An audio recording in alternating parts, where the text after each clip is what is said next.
Welcome to Raging Bullets, a DC Comics fan podcast, episode 124.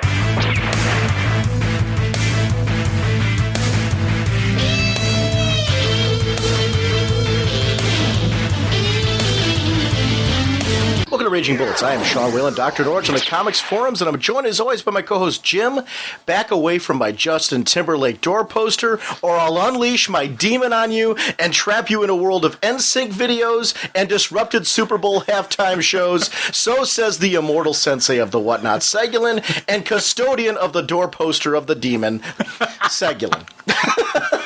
How's it going, eh? We are proud members of the League of Comic Book Podcasts and the Comics Podcast Network. And Jim, this episode we're going to be talking Starman Wicked Inclination, speaking of doorposters, which covers issues 17 to 27, with the exception of issue 18. Which was not contained in that trade paperback volume. This is our last contest winner from our contest from so long ago, Joseph Luciano. Well, actually, at the end of this episode, we'll also be announcing the details of our new contest. So anyone who's been like saying, hey guys, what are you going to do with the new contest? It'll be at the end of this episode. So listen at the end for that trailer, as we're going to be chatting about the new contest. It's here and we're ready to get going. We are proud to continue supporting the Hero Initiative. For more information, visit www.heroinitiative.org or call 310-909-7809. Our sponsors for this episode are DCBService.com and InStockTrades.com. This month, they are featuring the Booster Gold hardcover, Volume 2, Blue and Gold, written by Jeff Johns and Jeff Katz, art and cover by Dan Jurgens and Norm Rapmund. In this second Booster Gold volume, collecting issues 0, 7 to 10, and 1 million, Booster travels through time to save his best friend the Blue Beetle from being murdered. But the resulting changes to the time stream creates a wormhole of problems for the two heroes and some unpredictable consequences. Regularly $24.99, 40% off, only $14.99 if you get it through DCBService.com. And I love Booster Gold. That whole arc, for anybody who's a fan of Blue Beetle or the old JLI or Booster Gold and Blue Beetle together, this was one of those arcs that just, it's what if you could change history and save your friend? What would happen if you could go back in time and change that? And any time change has consequences, and we get to see those consequences. What a brilliant story. Did you order the hardcover? Yeah. I looked at it, I wasn't going to, and I'm like, yeah, why are you even hesitating, Jim? Come on, you know you want to get it. And I've been finding I'm getting more hardcovers, so I'm like, I'm getting it. So, and especially this story. I like this story, so I'm like, yeah, I gotta. It was a very interesting story because I liked the real emotion that came out in this story. It was fun, it was exciting, there's a lot of character drama, a lot of tough elements as well, too. And tough choices to make, and you know, sometimes it's not easy being a hero. Yeah, and I love that. Superman number 680, speaking of James Robinson, who we're going to be talking about this issue, with art by Renato Guedes and Jose Wilson. It's Majalhaes. Cover by Alex Ross. This is part 4 of Atlas. The grand finale of the Atlas epic finds Superman's foe seemingly victorious. With Superman down for the count, who will stand in the way of the city's supposed new ruler? Enter Krypto, Superman's best friend who will do anything to protect his master. Don't miss Krypto. At his most heroic, a worthy addition to the Superman family, and a very good boy. Plus, a new magical character settles into Metropolis just when Superman needs him the most. And that is regularly $2.99, 40% off, only $1.79. I am loving Superman, the one issue that's already been out so far, the first part of the Atlas arc, and I am hooked on what's going on. I love Renato Guedes on the artwork, the stuff that James Robinson is doing right out of the starting gate. It's a story that I'm really enjoying. I take that cover of, because the cover is of Krypto on the cover, and I gotta tell you, I'm not normally a dog person. I'm a cat person, if I had to pick between the two. But that, just a beautiful, beautiful dog, just the nice, sleek lines. And I was just like, wow, that is just an awesome picture. So would you like a dog if it was like Krypto? Oh, I'd love to have Krypto for my pet. Or are you more of a Streaky the cat kind of person? Ooh, yeah. See, I'm more of a Bucky the cat, unfortunately. And if you don't know the cartoon, then it's completely lost. But come on, that cat fits me well. Yeah, that's very true, actually. All right.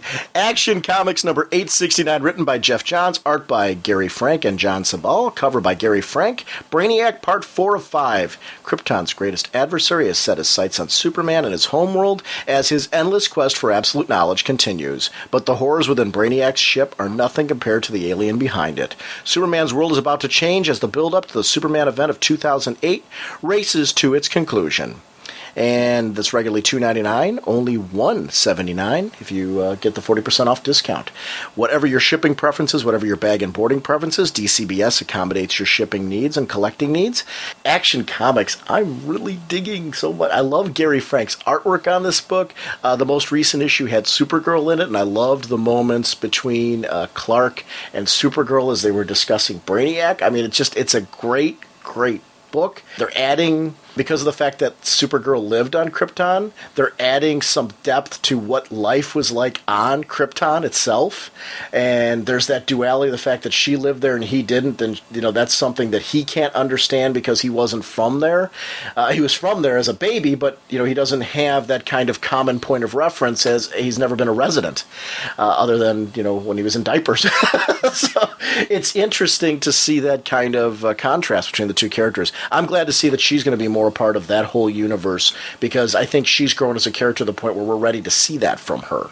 So I'm excited. Don't forget our In-Stock Trades book of the month for July is going to be Uncle Sam and the Freedom Fighters, collecting the 8-issue miniseries spinning out of Infinite Crisis with art by the sensational Daniel Acuna. And that's Justin Gray and Jimmy Palmiotti on the writing. Meet the all-new Phantom Lady, Dollman, Human Bomb, and the Ray, members of the government task force known as SHADE, the country's first line of defense against superpowered threats and terrorists. This is regularly $14.99, 47% off because they're supporting us. Only $7.94. We're going to be talking about this in August. So this is the book. If you want to join us for that discussion, we're going to be talking about the 8-issue miniseries, the first Uncle Sam and the Freedom Fighters series. That trade paperback, like I said, only $7.94. So please join us for that. And thank you, In-Stock Trades, for supporting us with that discount. We're going to be also talking about, and it's going to be in 3 episodes, because our next episode next week is going to be Dark Knight and Gotham Knight.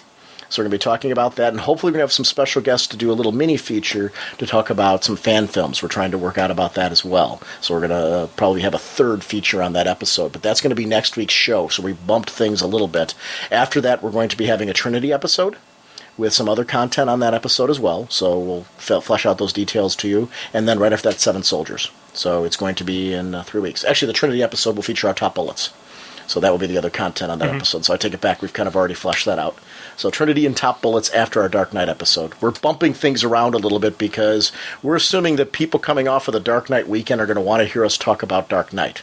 And we're going to want to talk about Dark Knight. Yes. Let's be honest. We're going to want to see it and talk about it and gush and and just discuss it and Yeah, we had a couple forum requests for Gotham Knight too. So that's going to be. But our book of the month for June, 7 Soldiers, we're going to be discussing right after the Trinity episode that we have in place. So Top Bullets and then 7 Soldiers. And then in August we will also be fitting in our Uncle Sam and the Freedom Fighters episode. So please join us for all those episodes. So anybody who is looking to get on that is going to be $7.94, so check that out. Also at InStockTrades.com, 52 The Covers. You were talking about this quite recently, about how you picked this one up. Acclaimed artist J.G. Jones delivered what seemed like an impossible task. 52 consecutive weekly covers for 52. DC Comics' biggest project of 2006, and he delivered it in an incredible fashion. Now readers can enjoy every one of these stunning covers within one volume, complete with commentary by the artist. And it's regularly $19.99, 37% off, $12.59 at InStockTrades.com. So if you didn't pick that book up, now is your chance to grab it at an incredible discount. It's a hardcover. It's a good... Yeah. I want to say it's more than a coffee table book because of the anecdote inside there. It's really someone who's interested in the creative process and to get in the mind of J.G. Jones. I was a big fan. If you read the Final Crisis sketchbook, the reasons behind the character designs that they made in there, this is one of those type of books where you get to get in their heads and why were things drawn the way they were? Why were they placed the way they were? What was behind some of the creation of those things? Those anecdotes in there, to me, are just priceless. So yeah, it was funny. I picked that thing up not really knowing about the extra stuff, I picked it up because I was like, man, I like these covers. I thought they were really cool looking. I'm like, oh, this would be a nice thing to add to the whole 52 collection that I was building. So I was like, okay. And then I got it and I read it. I'm like, oh, cool. There's more to this than what I thought it would be. So it was a nice little pleasant surprise for me. InStockTrades.com is your source for your collected edition needs. Thank you for supporting us. DCBService.com and InStockTrades.com. I want to thank all of you for supporting us with Podcast Alley, Popcorn, and iTunes reviews, and everything that you do for us. We're on Facebook now. And I did start a Facebook group. As of last week, when I had announced it on the show, we did not have a Facebook group. I didn't send emails to all the people who joined our Facebook account because my kind of feeling was some of you probably want to join the Raging Bullets group. Others of you just want to be friends with us on Facebook. So I figured I'll just announce it on the show. Anybody who wants to join, you can sign up on Facebook. We have a Raging Bullets group. Go ahead and join up on that group. If you have any trouble finding any of that, send me an email either on Facebook or on ragingbullets@gmail.com, and I'll get you information on how to get into that. I literally just started it the day before we're recording this. So we got a Facebook group. We're up there. We're also on MySpace. We've got the website and the forum. So there's lots of different ways to get involved and contact us. So we love having you a part of the show and love communicating with you guys. So thank you for everything you do to socially connect with us. Check out ragingbullets.com with regular show updates. That's probably the best place, that in the forum, to find out what's going on with the show as far as upcoming episodes and when the show will be released and things like that and what our status is. So there's lots of listener-generated content. There's going to be more with our new contest coming up. DC release dates I'm constantly updating up on the site, so it's a good place to check out what books are coming out from DC. I add items to the site every week, so definitely check out ragingbullets.com. If you have ideas for audio comments or things like that you'd like to put on the show, send them to ragingbullets@gmail.com. Jim, what is Top Bullets? Because Top Bullets is not going to be in the next episode. It's going to be the week after. We're delaying it 1 week because of our Dark Knight episode. So tell everyone what Top Bullets is and how they can still participate. Well, Top Bullets is a great way for you all to get involved with the show. You send in your top 5, top 6, top 7 list, whatever you want to go with. Don't worry about the numbers. This is a chance for you to rage on about what is, awesome, what you're reading, that you're liking, what you're loving, and just let us know. Send out the list, send maybe a little something about it, or even if you're like, bam, this is really cool stuff. I will total up the results and make Sean and I will do our little comments to them, and then we'll give our top whatever listing, and we'll all have just a nice little discussion about comics. So send your submissions to senseiofwhatnot@gmail.com. That again is senseiofwhatnot@gmail.com. I want to remind everybody about Sunday, August 10th at the Gypsy Café. We're going to be doing our Raging Bullets Geek Brunch. I'll be talking more about this at the end of the episode, but it's www.myspace.com/Gypsy Cafe. This week I'm going to be you sent me some flyers that they're going to be put up on the website with more details about it. So I got to do some website updating this week, and that's going to be one of the things I'm going to put up there.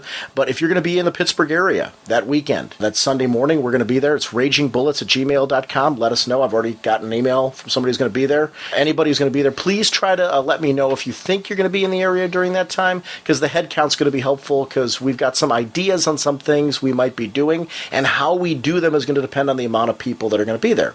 If it's a smaller group of people that are going to be there, we'll set it up a little bit more intimately. If it's a large group of people that are going to be there, it'll change how we set things up and how we organize it. So I don't care if it's a more intimate group or if it's a larger group. It doesn't matter to me one way or another.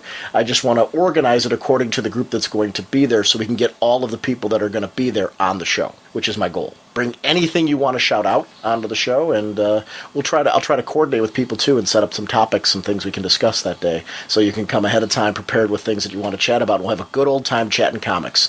That's going to be the whole point of it, but it's going to be recorded episodes. This is your chance to be a part of Raging Bullets with us. We want you on the show. So we're going to do that. And don't be worried about how you're going to come across, how you're going to sound, or anything like that. We're just friends hanging out talking. That's all this is. This is a comic book back room, comic shop discussion where we're talking about stuff we enjoy. So come have fun. We'll eat some good chow. We'll have a ball. It'll be a wonderful time. We sound like morons every week. You can't sound worse than us. So feel free to come, be comfortable, and have a good time. Seriously, we started at that point. I completely understand that when people kind of like, oh, I don't know, I'm afraid how I'm going to sound on that thing. Please don't worry about that. The whole point of this is we're going to have a good time. Just like, when you listen to the show, that's what Jim and I do when we come here. So just come, be yourself, and bring your thoughts. That's all we want. DC Elseworlds live-action fan film. I'm going to talk a little bit more about this at the end of the episode, so definitely listen for that. And our contest we'll be talking about a little bit more at the end of the episode. But, Jim, right now we want to get right into our Starman discussion, so please tell everyone, what kind of a podcast are we? Well, we are a spoiler podcast. We go in-depth into plotline, story twists, and whatnot of the comics we're reviewing. So if we're going over something you haven't read, you may want to come back later so you can better enjoy the show. Without further ado, let's get into our rather hefty discussion on Starman, which we're going to be talking about the Wicked Inclination, which is issues 17 to 27 of Starman. Holy caffeine!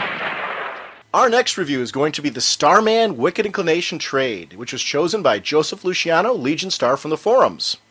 It's issues 17, 19 to 27, and this is part one of a two-part discussion we're going to be having. The writer on this was James Robinson, pencils by Tony Harris, inks by Wade von Graubacher, colors by Gregory Wright, letters Bill Oakley, and NJQ. Editor is Archie Goodwin, and assistant editor is Chuck Kim. And just kind of initial impressions on this one, I read this series from zero straight on through. It was one of those, when Zero Hour came out, I was on a very limited budget. I saw the poster, I saw Jack Knight's character on the poster, along with all the other zero-issue characters that were coming out of that event. And there was something about the character, he just looked cool, and I'm like, I'll try the Zero issue. At a point in time when realistically I didn't have the budget for one more book, and doggone it, I picked it up and I loved it. To the point where I actually, at that point in time, I had to drop something else in order to keep it. So it was one of those things where it was a book that totally drove me changing my pull list. So, Joseph, you picked this one, what was your experience with Starman? I remember seeing it in the comic shops when I was younger, but I never picked it up. I didn't start reading it until I picked up this trade at my local library. By the time I had read this and I found it at my comic shop, it was already up to, I think, at least issue 70, and then it ended 10 issues later. So I was like, hey, what was going on? So I just picked up all the trades, and then I started from zero picking up the singles. Oh, so have you gone back and got a complete set of singles now? Yes, I do. And you're picking. Well, we were chatting beforehand. You picked up the omnibus as well, so you're going that route. You're like me. Yeah, I know. Every time you mention stuff like that on the show, I just laugh because I'm like, I do the same exact thing. Jim, your experience with Starman really was from the show. Yeah, it's basically just you gushing about Starman so much, and we did the Sins of the Father trade where I read that. I was like, okay, this is kind of a cool guy, and definitely led me to the Starman Omnibus. I was like, you know what, Sean, and there are too many people, not just you, but there's too many people who have just talked about how good and, different and just, what Starman was. I'm like, I gotta read this, so... As we talk about these particular body of issues, there are going to be certain points where we can stop and chat about individual characters, specifically Jack Knight and his supporting cast. Go ahead, Jim. One quick question: what did you drop to pick up Starman? Do you remember? Oh boy, I don't remember. Actually, it was at a point in time I was in college. My hours that I could work at Diamonds, I was selling men's clothing. My hours that I could work at Diamonds were fluctuating based on what my college schedule was. Picked up this book during a time period where I really had no budget to speak of for comics. So it was really, I was picking up like 2 or 3 titles at this point. I was definitely still picking up Batman and Detective, and I was picking up Starman. Boy, there probably wasn't too much else in my pull list. So it was one of those very few titles that, when you talk about, boy, I've got to purge my list down, this was in an era where I was picking up maybe 5 titles at the most. This was how important this title was to me. It was one of only 5 titles I could afford at the time. Well, or couldn't afford at the time, realistically. Food, comics, what are you going to pick? There you go. I was fortunate enough to be living at home. But I mean, a part-time salary, you're a college student and you've got expenses and things like that, doesn't get you very far. But yeah, it was. I really didn't have an era that people talk about. Is there an era where you dropped comics? I didn't really have one. I always had at least a couple comics. Always. There were points where I went to subscriptions, where I actually did the monthly subscription from the company. Actually, I take it back. I should be honest about it. I didn't want to go to the comic shop because I knew I had no discipline. Nice. So my solution was I'd go at the company to get subscriptions through the company, which worked surprisingly well because I had a couple issues that actually came to me damaged, and I called them up and they sent me a replacement. Yeah, you see, I did the same thing when I was younger. I subscribed to Generation X, and I stopped after a year when my subscription was over because the mailman would always fold them in half, and then I'd go out and buy another issue because it was messed up. So it was just a waste of money. I was lucky enough that my mailman, rather than folding them in half, I don't want to say he rolled them, but he made kind of a U shape with them, which didn't damage the book. So there was never a crease in it. So I never had a bad experience. I got 1 or 2 issues that were horribly damaged. I'm with you though, I only did it for about a year because you had to wait, even when they were through the subscription, they didn't come exactly when the books came out. No. So when I started to have a little bit more of a budget, I found that I was buying books that I was subscribing to at the comic shop. So it didn't really last. It lasted, I want to say, I was good. A good 6-7 months. I didn't go to the shop. So for me, I mean, that's a big step. That didn't last very long. No. It makes me sound like my plan was a lot more disciplined than it was, and it really wasn't. For anybody who's reading the Omnibus right now, these events come right after the Omnibus. This is issue 17, 19 to 27. Issue 18 was not contained in this trade. One of the reasons why you should pick up the Omnibus is if you haven't, is because the omnibuses are going to collect, I believe in the second volume from the discussion we were having with Matt Kramer, they're going to start collecting the Shades Journal, which was a backup feature that runs in the single issues, and it's all text, and their pages taken directly from the Shades Journal that build off of each other. So very similar to how Jack was able to read the Shades Journal, you are able to read the Shades Journal. And a lot of the story in the Shades Journal plays into events in the Starman issues. So it's something for anybody who's a completist who didn't have an opportunity to pick up either the single issues or the trades.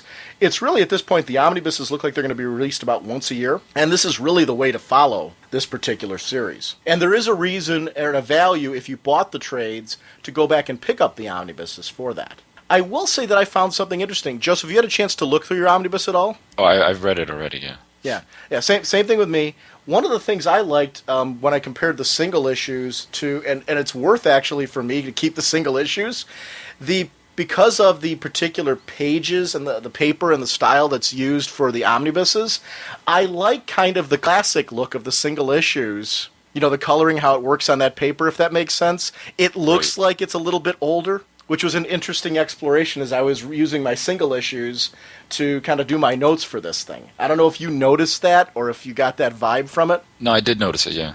And it's kind of interesting. So there is even it's like people are like, damn it, I bought these omnibuses, now you guys are going to convince me to go and look for single issues. It's like Let's kick right into issue 17, and we can talk along the way about our feelings about all this. But spinning out of the last arc in the omnibus, the mists rain on Opal leads to some crooks stealing from Hoppick's food market. The owner was killed and his granddaughter was taken as a hostage for more evil purposes.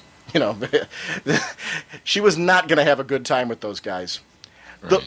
The Black Pirate, to me, is one of the cooler characters to show up in Starman. Actually, the Talking with David issue, number 19, is probably one of my favorite from the series. The ghost shows up, saves the granddaughter. His name is John Valor, a British nobleman and a privateer of the high seas. And, she thanks him for avenging her grandfather. Nice little teaser of stories to come with him. That is one of my favorite things about this series is every tiny appearance, every tiny scene had importance. It led to something big later. So you can't really discount anything that they do as just kind of side story. Everything built to a bigger event later in the book. This really was a full 80-issue story versus an 80-issue run in the sense that, he planted seeds all the way through. And we don't get to see that as much now because, unfortunately, writers know that their tenure on books are a little bit shorter. So I really appreciate now when we get the opportunity to see writers longer on the run. Being that this was the first thing I ever read from DC, I had no idea who anybody was. So it was real hard reading this in the beginning, but it just hooked me in because it just starts off with the death of two thugs. And I'm like, whoa, this is cool. Some ghost pirates chopping off their heads. But I had no idea who the Black Pirate was or anybody else who shows up. So you're going to hear me say I was confused when blank, blank, blank happened because I had no idea who anyone was.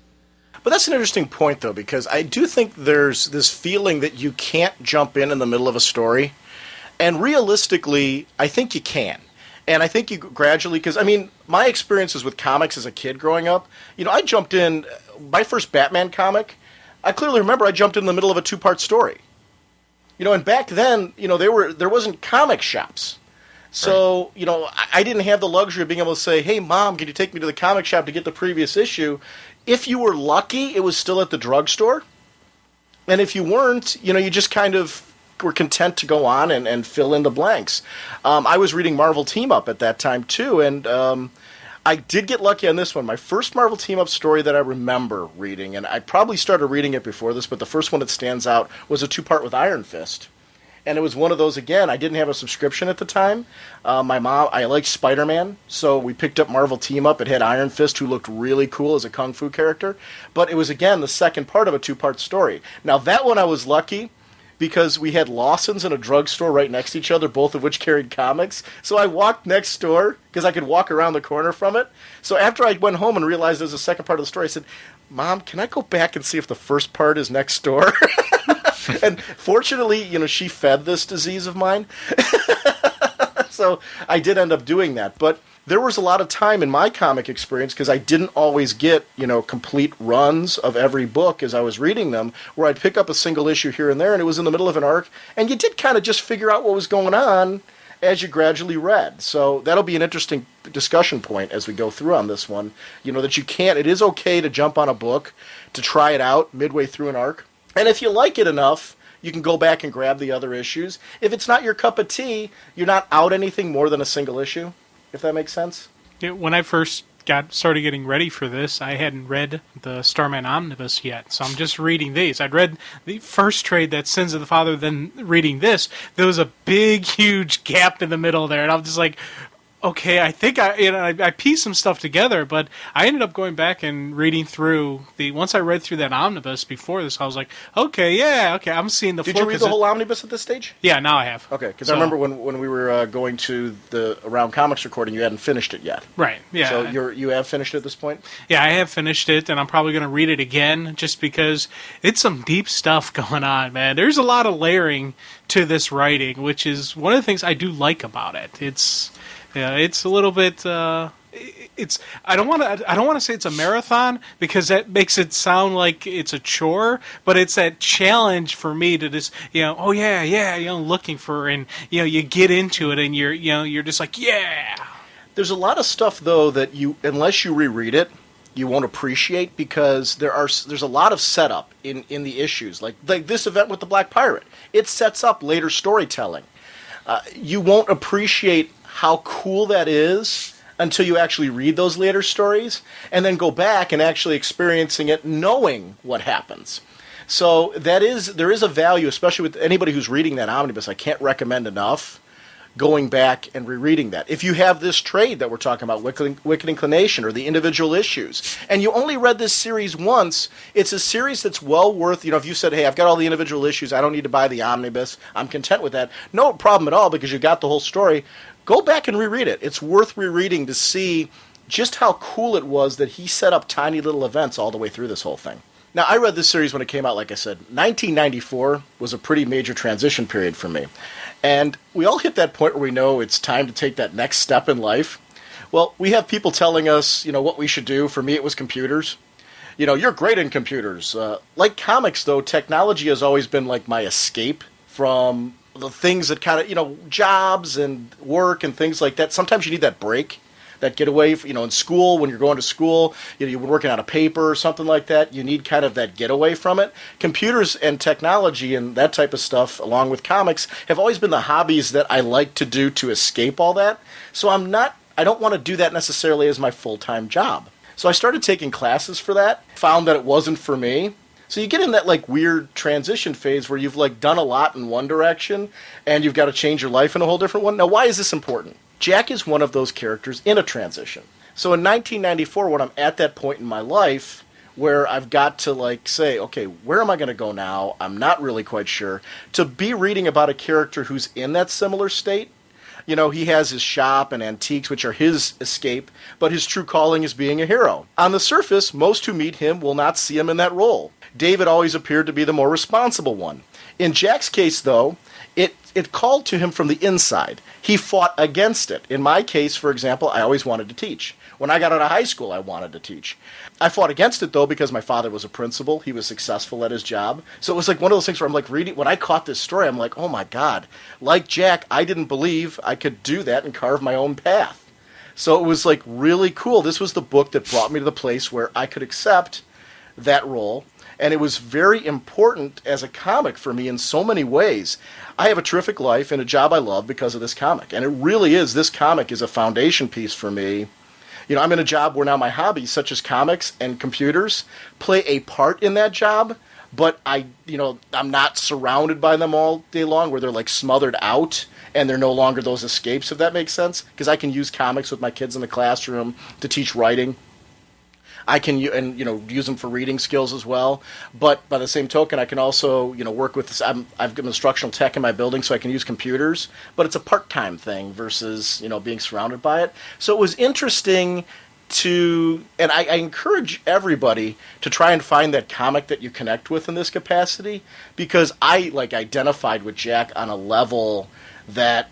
Totally, he wasn't trying to be a school teacher or anything like that, but it so totally fit for me a point in my life. I can actually, as I was reading this story, I could identify where I was at and what I was doing at the time that I read certain issues,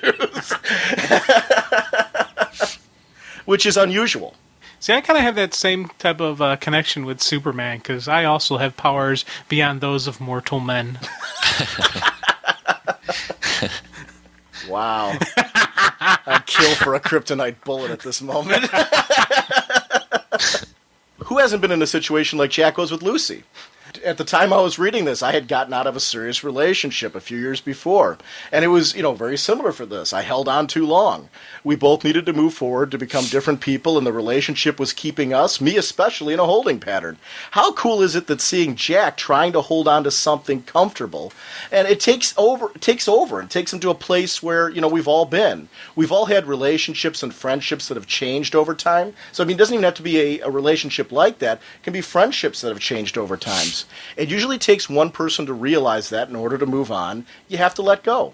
It was cool to see Jack through her eyes, though, because, the fella's insecure. He wasn't really a nice guy at this stage, and it's the humanity that's the great thing about him.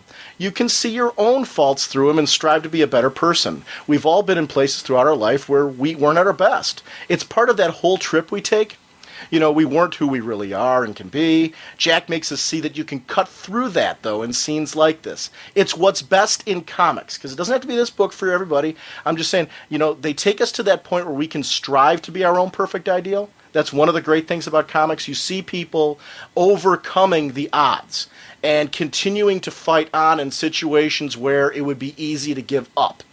And it's one of the things that are a great message in most of your comic books. We may stumble along the way, but it's possible to achieve those things. And damn, this is a quality story. It was funny, though. It was I'm so glad you picked this one, Joseph, because I didn't realize how much this would connect to my own past. Right. Yeah, and I don't want to sound like a cliche, but this comic changed my life in so many ways. Just reading it, being a teenager at the time when I read it, and just trying to find myself in that awkward stage of growing up, and it just kind of molded and shaped who I am today. To talk that way about a comic book may sound weird to somebody else, but I figured between us and all the other comic fans out there, you're like, hey, I know exactly what you're talking about. I do think it adds weight to the fact that this hobby that we all participate in, though. I don't think anybody would, if somebody said that about a novel that they read or a book that they read, people would say, oh, that's literature. This is validating that fact. Comics are that. Comics are an entertainment medium that goes in so many different directions. There's comics I read that are just fun. They're a good time. I pick up for that purpose. Are they going to change my life? They're going to change my mood. And that's great. That's what they are. That's what those roles. But then there's other comics which, like this, get very deep, very dense. It's a dense read because it delves really into these characters. I don't need all my comics like this. I like the fact that comics now, in their own way, it's not fair to even call comics their own genre because comics have every genre represented within them. So you get like all of those different moods that you get from flipping the television channels from a comic. You can find that throughout your reading, depending on what your stack looks like. So I think there is a certain validation to say, yeah, this is literature, and it's one of those things where, yeah, you do connect with it in that way, and that's cool. And Jack, in particular, is just a very humanistic type character. Anybody who's reading the comic could very easily see themselves doing very similar stuff to what Jack is doing, and that's something that I really digged about, Sins of the Father, that really wanted me to read more of this. And like this scene right here with him getting dumped, he drops the hero card to try to keep the girl, but she knows him, she's not buying it, and it's just, you see him, just fighting and just trying to hold on, and you're just like, okay, yeah, I could see myself doing that in that type of situation. So there's a lot of times throughout this read, throughout the omnibus, that I caught myself saying, okay, if I was Jack, yeah, I'd do this. Maybe I would do it a little differently. I'd try this or I'd try that. But there's a lot of times when I'm able to put myself in his shoes. And sometimes the cool thing about that message that she had right there is that they were both in a transition period. She needed to move on with her life. He needed to move on with his. Sometimes you need to do that by yourself. You can't do that when you're holding on to someone else.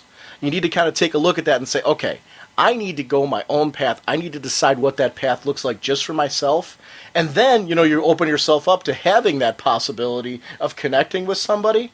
But a lot of times you're pigeonholing yourself and forcing yourself into a place where you can't get to that next step because you're trapped in a spinning wheel pattern. And it was kind of a cool message, and Lucy was a cool character because of that, because she leaves for Midway City to pursue her own goals. And I liked that it was hard on both of them, because even at the end, he kind of does a damn kind of moment, where it was a very powerful, very hard moment, because it was clear that they'd known each other for a very long time.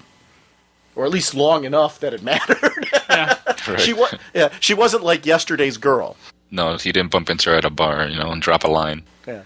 Or if he did, they hung around for quite a while afterwards. I just want to say two things that I noticed, like on these couple of pages with Jack. This is the first time I see him, and he's naked in a bed with a girl, which I thought was hilarious. Oh, Yeah. I'm like, this is the hero? Am I reading the right book? I don't know. And then the fact that he had tattoos was just awesome, which anybody who has met me know that I have a lot. It was cool, though. He was very much, when I look of Jack, I definitely think of the 90s. He very much, the late 90s, he was very much a character that fit that era. I'll talk about later, in the later issues, there's a part where I say, you know what, this book is timeless. And it is. I'm not trying to say that, it doesn't have that ageless quality to it. But there's a certain point where you can look at Jack and say, he's definitely somebody who, at the end of the 90s, he looked really darn cool. The whole theme about him, the coat with the Zodiac on the back, and everything that he had going on about him was just darn cool. You know who he... As soon as I opened the book and I saw him, he reminded me of John Cusack for some reason. You know what? I didn't think of that, but he's got that vibe. If you take a look at John Cusack movies, like when I'm done, I love all of his movies. He's got kind of that cool John Cusack vibe in all of his films. Right, like it's cool but nerdy, and he can get away with walking the line between both sides, He can do certain kinds of films that nobody else can get away with. Right. And make them cool. But then he can do a mainstream movie and fit right in. So he's one of those actors, too, that kind of skirts the line. He definitely accepts a lot of roles that other people, I think, would avoid. But he's been in so many cult classic movies that I can watch over and over again. So I get what you're saying. He's definitely got this kind of vibe about him. Ted Knight's going through his own dilemma. Jack brought home Grundy. He was the killer of the Star-Spangled Kid, the person basically who was carrying on his legacy indirectly. And Star-Spangled Kid was one of those characters that has a rich tradition in the JSA history. Yet, due to his reincarnation, Grundy's almost childlike. He's vulnerable. And I think the message of being able to see change in others is important here, because it's a consistent theme throughout the book. Not just with Jack, but with the supporting cast. And we see that all the way through. We'll see it later with Matt O'Dare. We see it to a certain extent with the Shade. We see a lot of characters who are going through changes throughout this book, and it's really important. And I think that, again, that was something that I think when this book came out and I was following it monthly, it just totally resonated with me. This is one of those books that when it came, I read it first. No matter what I was doing, I couldn't wait to rip open the book and start reading it. And rip isn't probably the best word, because I carefully turned the pages. Because even then they were being bagged and boarded with the intention of saving them. But it was one of those that I definitely... Every time I got an issue of this, no matter what else I was doing, no matter what else was going on, the pure joy was being able to read another issue of Starman. Solomon Grundy, born on a Monday. He hears Ted, and I liked the tears in his eyes. As he was laying on his side, you could see that he was hearing what Ted was saying, because Ted was clearly speaking out loud, and it was registering that he remembered all this, and it was having a psychological effect. Because, the fact he reincarnates into a different body with a different personality. And for some reason, this time he just happened to be this more simple, childlike, nice person. Yeah, I really... That was something that really caught me and threw me for a loop. I was like, this is Grundy? Oh, sweet. Just the twisting and just changing of a very classic, villain. For me, Grundy is always going to be the Solomon Grundy, kill, from the from the Justice Friends, and all that. That's always going to be the Solomon Grundy voice I hear in my head. The Justice Friends. Whatever. Super Friends. Super Friends, Justice League. I kind of merged a couple thoughts in my head, okay? You know what I meant. People are going to be searching for DVDs. Jim recommended the Justice Friends. Where can we pick that up? And Grundy is the only character that I really knew, too, from Super Friends. Within probably this whole book. Because I had no idea who anybody else was. So I'm like, hey, wait a minute, I didn't know that guy, but he's like crying on a bed. I'm like, wait, that's not right. Yeah, Starman was a Golden Age character, but realistically, longevity-wise, he wasn't always being published. So it was one of those characters that, realistically, this for me, I had read some Starman appearances in things like the JLA, when there were JLA, JSA crossovers. So I was familiar with the Starman character, but I didn't know a whole lot about Ted Knight when I was reading this. This series is one of those that got me very interested in reading more about Ted Knight as well. So it got me into the whole Starman universe, and actually, took me right after this straight to JSA. It was like a logical progression, because this was still being published when JSA came out. So it was interesting. Michael Thomas, the alien Starman, is up and coherent, which is a major switch post the events of the beating. Because before then, he couldn't speak English. He was still speaking his alien language. Jack sees Charity again to get some insight into his future. She is a fortune teller, and this is the bit, I really liked this bit, because the events she tells him about are a prologue, not only to coming events, but, throughout the whole series, the later 80, the whole 80-issue run. I can't recommend multiple reads, like I was saying, because Robinson laid the groundwork here for crossovers with the Power of Shazam, future supporting cast, and I loved the whole feel that her predictions saw not only definite happenings, but possible futures based on Jack's potential decisions. He may or may not meet certain people. He may or may not die due to being Starman. I liked the concept that we all have multiple potential destinies based on our decisions. Which is actually, it's a reality. And it's like where the whole DC multiverse concept gets less confusing.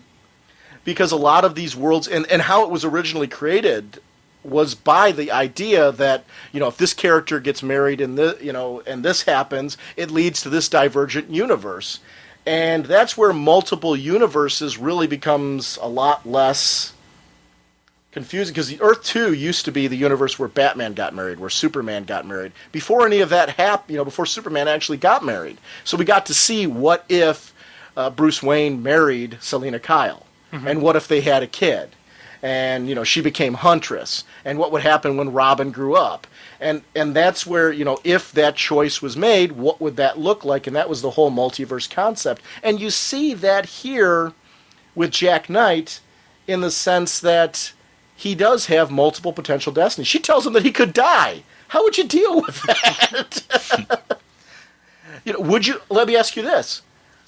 With how cool it is to be Starman, if you were a superhero like this, and somebody told you if you keep doing this, you could die, would you keep doing it? I think the hero inside of him would tell him to keep doing it. I do too. I'm talking about us. I mean, I'd go home and lay down or something. I'd be like, that's it. I'm so glad you said that first. Well, I was thinking that too, though, because my concept is self-preservation. I mean, it's kind of hard for us to speculate because obviously, I'm sure there's a different rush when you're sitting there with a power rod and you're flying through the sky. And you got to remember that too. I mean, we're not looking at it from Jack's perspective. If I'm flying around the block a few times with a cool toy and somebody tells me you could die doing that, well, they'll tell you the same thing if you take off on a motorcycle, but, a lot of people keep riding them. So I mean, under those circumstances, I question it. At first I'm like, well, I could see myself saying, especially if I trust Charity, which he obviously does, but I don't know what I would do. My first inclination is to say, yeah, well, if I'm going to die, self-preservation takes over. So I'm kind of leaning that way, except the part of me thinking, how cool would it be to have something where you could fly, and what would you risk to be able to do that? Yeah, that's a toughie, man, because my first initial gut reaction was to say, okay, well, let's see here.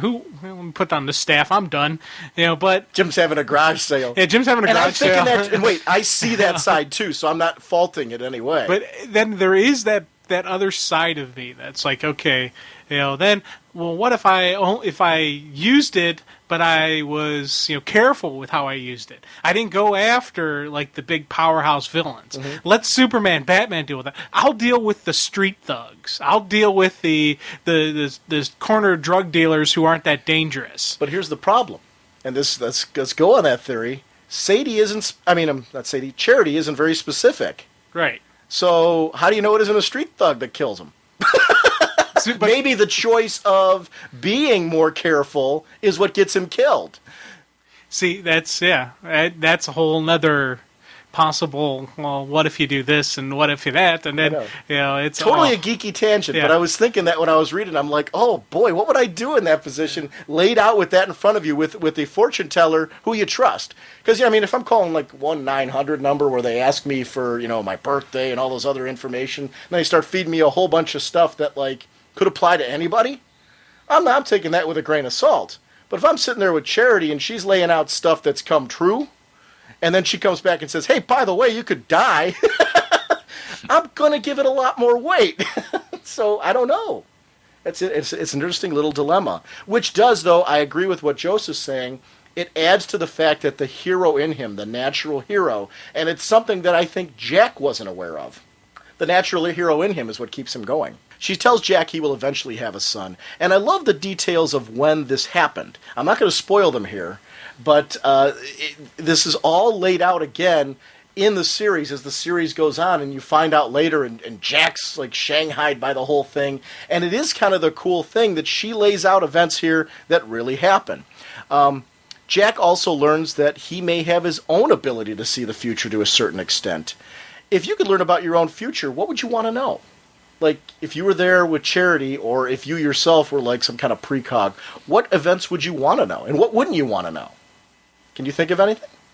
I know what I wouldn't want to know. I would not want to know when I die. Right, I was going to say the same thing. Oh, yeah. Because that would just mess with my head, knowing, okay, I now have, 3 years, 6 days, and 5 hours. I don't want to know that. I'd want to know when you could die so I could keep teasing you with it on the show. Hey, Jim, by the way, I know when you're going to die. But I'm not going to tell you. You're a sick man, Sean. What the hell? Thanks, pal. I appreciate it. Yeah. Jim, it could be now. It could be later. Guess what, though? I know. You're number one there, buddy. Jim, you might not want to grab that can of pop. You might die. Am I fooling you, or am I telling you the truth? The funny thing is, you would actually do this to me. You know, there's no doubt. As you're going, I'm like, yeah, I can see him doing this to me. And I agree with you, actually. I don't know that I would want to know when I was going to die either, because that would be like a hell of a weight to carry on your shoulders to know like exactly when it's coming. Because it really would probably change the way you live, which is, in some cases on movies and things like that, they make it look like it's such a glamorous thing to know when you're going to die. But in this case, I think in reality what would happen would be, I think you would change so much of your life and probably stop doing things that you need to do, to party. Yeah. And I think you would probably do more harm to people around you, even your own family. If I knew I was dying tomorrow, I wouldn't be here, dude. I'd be in Disney World. Maybe doing a call-in for a couple of seconds. But what would you want to know? Can you think of anything that you'd want to know about your life? Probably if something bad was going to happen to my comic collection. Ooh, that's a good one. That's a real good one. Yeah, so you can move it and keep it safe. Yeah. It sounds kind of trite. I'd want to know if I was going to be happy, and if not, what caused me to not be happy, so I could prevent it. Because my life's going pretty good right now, so I'd like it to continue on this track. If that makes sense. So if something was going to derail that happiness, I would want to know about it, because, like I said, I'm pretty content at the moment. I mean, my life's not perfect, but things are pretty good. Yeah. Yeah, see, I think I'd probably want to know not what happens to me, but like something that happens to my family that maybe I could prevent. Okay. Like if something bad happened to them, what happened and how, so maybe I can help them. Because with me, it's, once again, I know me well enough. If I found out any bad news about me, I would harp on it so much that I would make things worse for me. It's ignorance is bliss, on my perspective. But for my family, for my friends, I'd want to know the bad stuff so I can maybe help them. I think that's the only way I'd want to know. And it's kind of funny, though, that part of the problem about knowing things ahead of time is, and they've shown it so many times, is a lot of times you can make a situation worse by trying to make it better. Yeah. Where you're the after effect of you fixing something actually causes something worse to happen to 3 other people. So it's interesting. I love the bit at the end with Charity where he asks her out. They went through some intense personal discoveries here about his future. And, it would lead to those feelings, but she is aware that her path lies with another, damn it, why would I ask out a precog? And she's saving herself for that guy. I liked, though, that she was like, that even with her, it's not, she's not a virgin. She's saying she's had her moments, so this wasn't a sexual thing. I like the distinction that, she's saving her love, her heart for somebody else. And yeah, it's a little sappy and it's romantic, but I ate it up. It was really kind of cool. Now, do we ever see who she's saving herself up for? Oh, yeah. Okay. Yeah, we do, yeah. Okay. Yeah. Cool. Actually, it's like right at the very end, I think, right? we saw it in this. We saw the seeds of it in this. Really? It's in this trade, yeah. Oh, okay. Am I right? Is it really? I think. Oh, yeah, you are right. Doesn't he have to protect her? Yeah, you're right. We'll talk about it. Okay. We'll talk about Okay. it. We'll get to Okay, talking no about problem. it. Yeah. Because I actually read issue 18, which isn't in this trade, just to read it, because it was a Times Past story, which is Right. kind of the cool thing about this series is they have issues which, for those of you that never got issues outside of this trade, there was an issue number 18 that was a Starman story from Times Past. It took place in his history. And every so often they would throw those in, and they in some way related to either the current events in the book or to future events in the book. In some way. It was a side story that somehow kind of fleshed things out, and it was really kind of a cool thing about this. They agree to be friends, and they agree to hang out with each other and all that and go to the movies, which was kind of cool. It was cool to see Jack kind of step up that way and not just kind of leave. Yeah, I'm like, man, this guy has no luck with the ladies. Jeez. I know, yeah. He didn't start off having a very strong... The Shade is meeting with 3 of the O'Dares to mount a search for merit on his poster. It's interesting how while this issue is setting up events, we are seeing 2 major arcs being put into development here. And I like that the supporting cast winds up on screen just as often as Jack. This is in many ways a team book. I like that. I mean, yeah, Jack's the focal point, and we see a little more of Jack than everybody else, but they really give a lot of screen time here to Ted, to the O'Dares, to the Shade. By the end of this series, 80 issues, through this whole thing, Grundy, Michael, a whole bunch of people, Sadie, a whole bunch of people really, really well by the end of this. And they all, in their own ways, have complete stories. Yeah, which I really liked because, saying that before that I had no idea who anybody was, so this was just giving me a little piece of everybody in the beginning, and I'm like, and so I'd develop an attachment to each character. Yeah, which was that to me was, I think, one of the strengths of the book as well. That by the end of the 80 issues, you're not really left with anything dangling, which is interesting. They left Clarence out of this whole thing because he's married with a family. If something happens to them, they want to carry on the O'Dare name. It adds to the weight of the upcoming battle with a demon. Why would you assume you would survive fighting a demon? And I loved this. The reality of the whole thing, if I'm going into the fight with a demon, none of these people are bulletproof, with the exception of the Shade. And even he is, knowing the Shade's power, he's putting together a group of people to go after Merritt. So if he's worried going into this, I'm certainly going to be worried.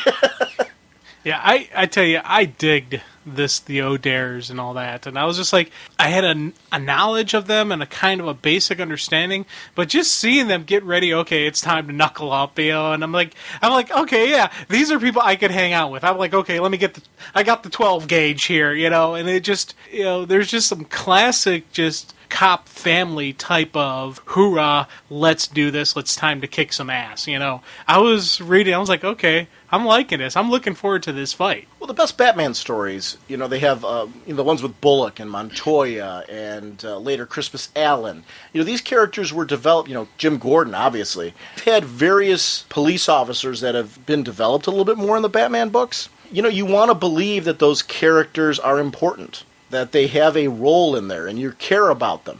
And their unique relationship with Batman plays off in a very different way. In this case, though, because Jack is more accessible, it makes these characters very different because, Jack will sit down and have a beer with them or dinner with them. And that becomes an interesting little twist with these characters in that you get to really see a relationship develop with them in a way that you won't with Batman. That's not a knock on Batman. I like the distinction because it makes this a unique story in its presentation and how you get to know the supporting cast.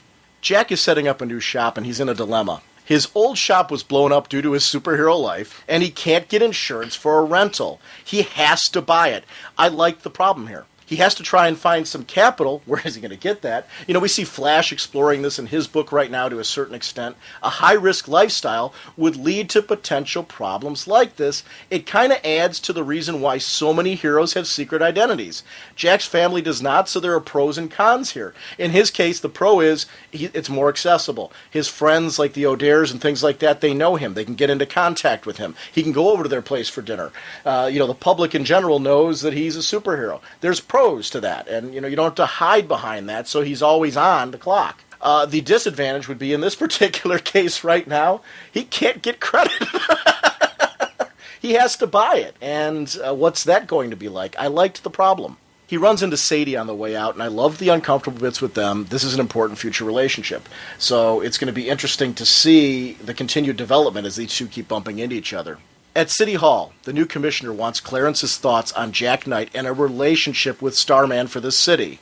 A vigilante doing illegal acts, but, Jim Gordon benefits from these type of things, so, should he take that direction, or should he hunt him down? Clarence, I love these bits. Superheroes aren't going to go away. My father and others were forward thinkers, realizing that this applies to supervillains as well, and the commissioner agrees and promotes Clarence to be the liaison with superheroes. Interesting dialogue there, and I liked these little bits. They added kind of a realism to this universe.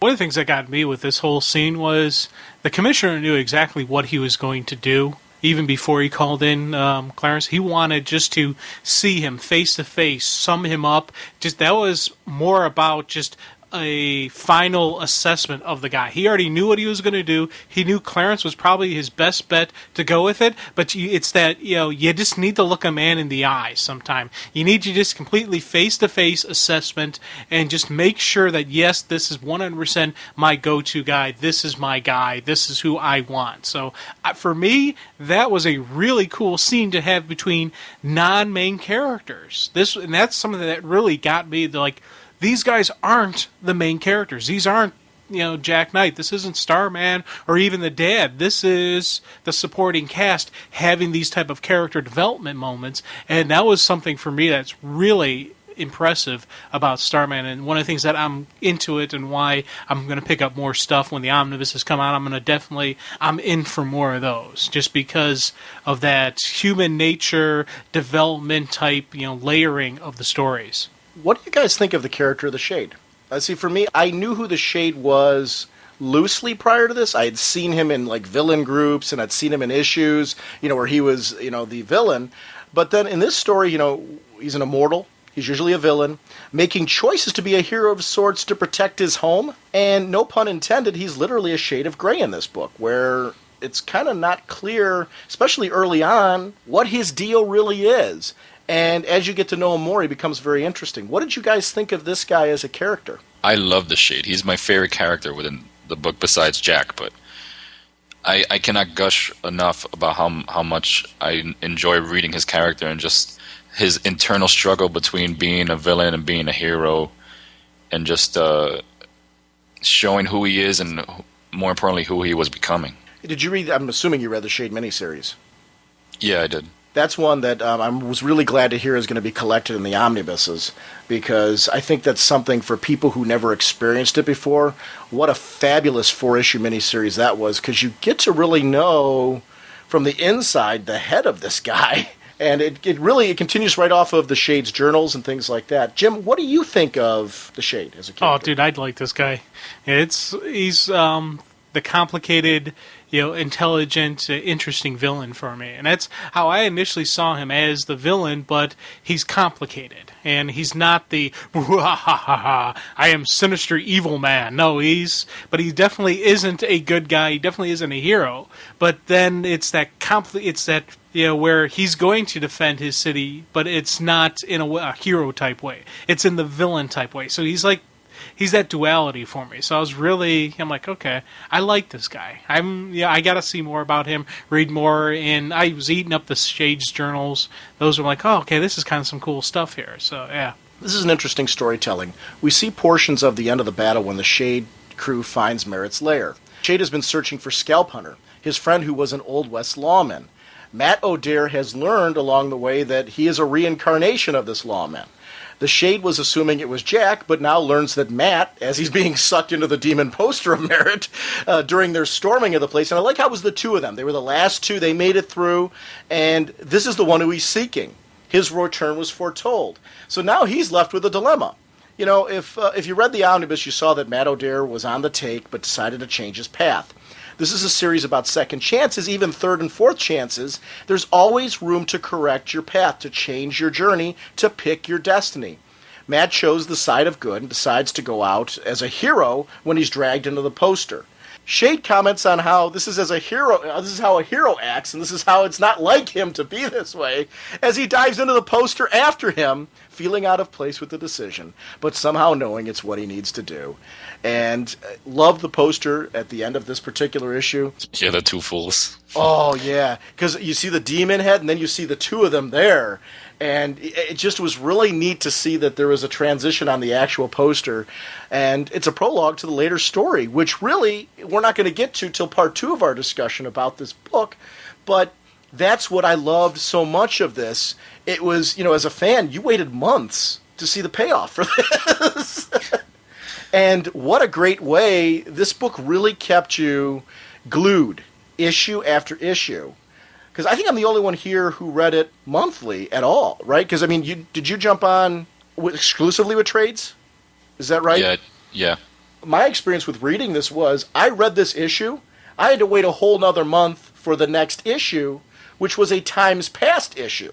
Then after that, which was great, I loved the issue. Then after that, you knew you were due or about due for a Talking with David, which we're going to get to in a minute. Then they went into a whole other storyline. And it was by this point in time, when you got into these issues, you had known this was kind of what Starman did. They set up things. But I didn't see for months afterwards the payoff for this. So it was a different way to read this. So for people... Dude, man, I would have been pissed. I would have been like, what the hell, man? Come on, where's the story? It wasn't pissed. You were anticipating. Yeah. I mean, like a drooling anticipation for it. The best way to compare it is the Sinestro Corps War, so recently. Every time you got an issue of the Sinestro Corps War, you wanted more. You wanted to know what was going on. It's arcs like that you're reading now, that a great example of this. Except it would be like a teaser for the Sinestro Corps happens here, and it's not till another 6 months down the road that you actually see the Sinestro.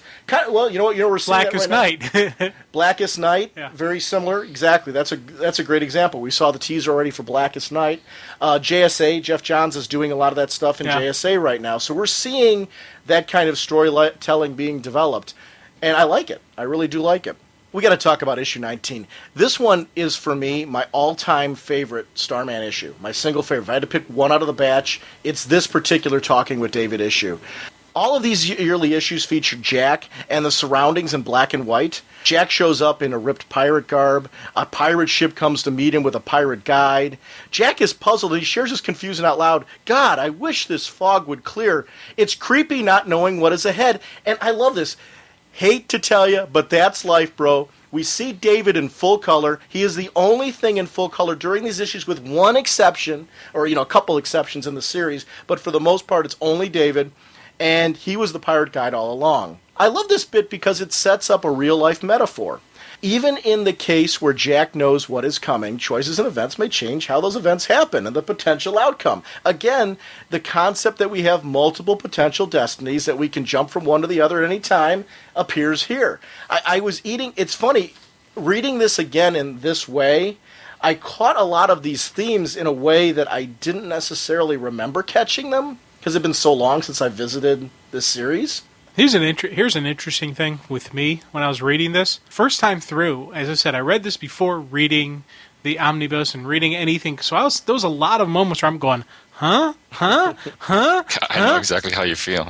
and it was weird because I was sitting there and I'm like, okay, what the heck's going on here? And I was actually thinking to myself, if I was reading this like monthly, I wouldn't have dropped the book because of this, but it would have been one of those things where, okay, I got to keep my eye on this book to see if it's going to be this weird stuff or if it's going to continue on with the stories I kind of like. So it's now when I know all the details and I've reread it and read it a couple times, I've seen some of the payouts, I'm like, okay, it's an amazing and some real cool stuff happening here. But that first time through, I had that lost going through my head. I was like, it would have put me on guard.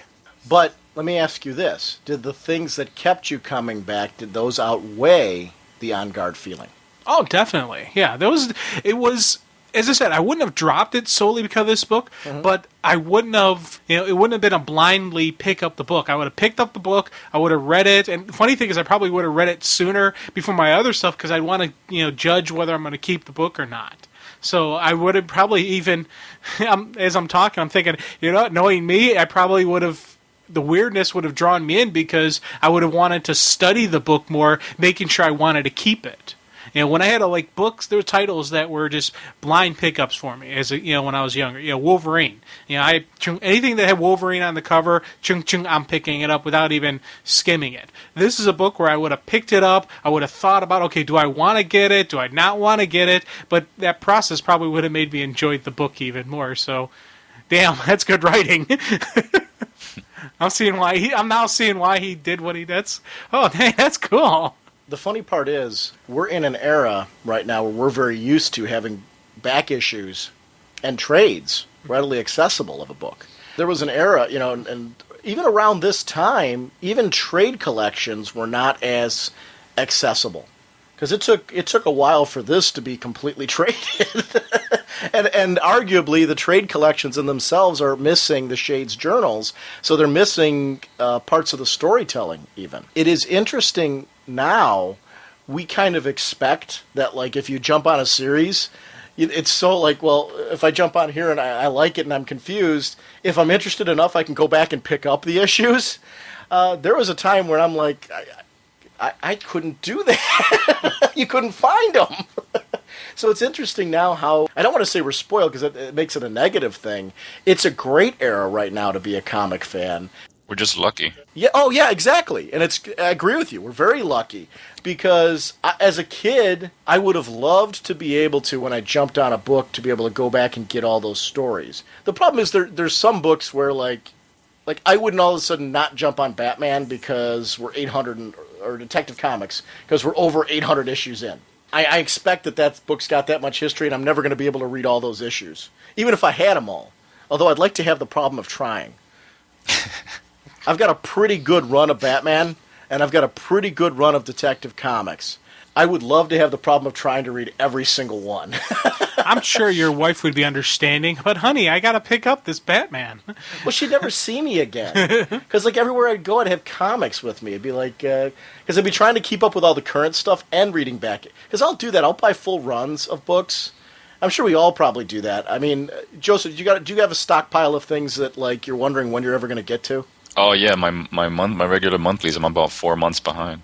Yeah. Okay. So I mean, you're in the same boat we are. And Jim, I know you've got a trade stockpile that's probably insane. Well, I have a trade stockpile. I have a back issue stockpile. I have just a current run. Then I have my non-DC pile, which is I measured it the other day. It's 2 feet tall.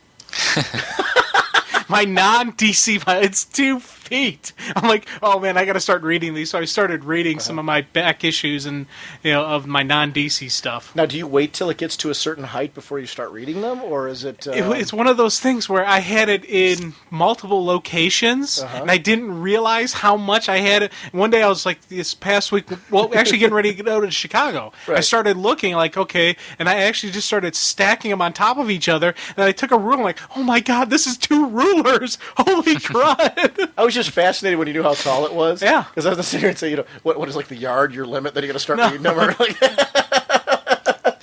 when they get up to about a yard, that's my starting point, and then we get there. No, it was. This isn't a. I am totally kidding. I knew what you were doing. Yeah. No, I do weird stuff. You were fascinated by it. I do weird stuff like that where I would let it sit, or I could understand why you would think that because I've known you a long time. Yeah. But no, this was a completely just a unintentional thing that I'm like, so I've now have that I have to start doing. So it's Yeah, I know exactly what you mean because I have, I think it's 12 or 13 showcases that I haven't even. They're just sitting on my bookshelf waiting for me to read them. I've only read one, and I just have so much stuff to read. I just don't have the time. It's funny because of the show. I always start with the current monthly books because there might be something that obviously for Top Bullets, I want to try and read everything to stay relevant when we do those segments, but. Also, if there's something interesting that comes up for a show topic, because, we try to get to as many books as possible, and if a book particularly grabs me, I'm like, well, this is an interesting issue to discuss. But I've been grabbing all the showcases, and, I mean, those are over 500 pages each. Yeah. And, I mean, I always have a showcase going that, I'll read a couple issues here and a couple issues there, and I love them. So, I mean, I'm not regretting picking them up, but I keep looking at it because 2 come out a month. So I'm looking as I'm stockpiling all these. I'm like, when am I ever going to read these? Right. Yeah, especially being so thick, so many pages. I've only read the first Green Lantern and half of the Legion, so it's just taking me forever. I've read the first 2 Batman ones, the first Green Lantern run. I've read the first Titans one and the 2 Legion ones so far. And then there's ones we've done on the show where we did the first couple issues. Those are the ones that I've read all the way through. If you take a look at the amount of showcase releases, I've got a whole lot to go through and read. Jonah Hex is one I really want to read as well, and it's like I've been trying to find time to get to it. But, okay, go ahead. Dude, man, I'm just sitting there thinking, like, I have 2 Absolute Sandmans. I've only read the first Absolute Sandman, so I still got those other ones. I have Elongated Man showcase. I haven't even, I'm about 3/4 of the way through that. I have a stack of trades. I got of the Superman trade, and just, I still have that Emperor Joker I want to read that I still haven't gotten to reading it yet. Dude,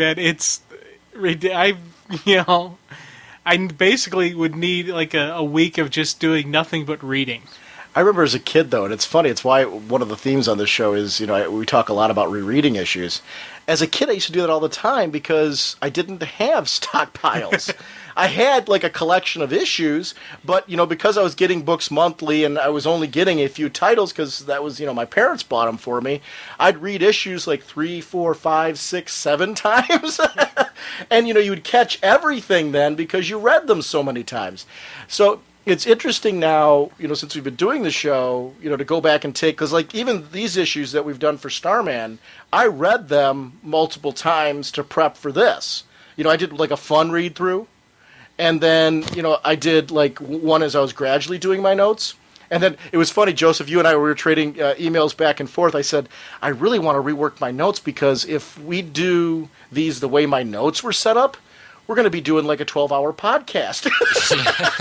Because it's so dense, like we're talking about. And I printed out my notes for just this section, and it wasn't even like completely all the issues that we were discussing about because I shrunk some of them down. I've got like 6 pages here of notes, and these are my shrunk down notes.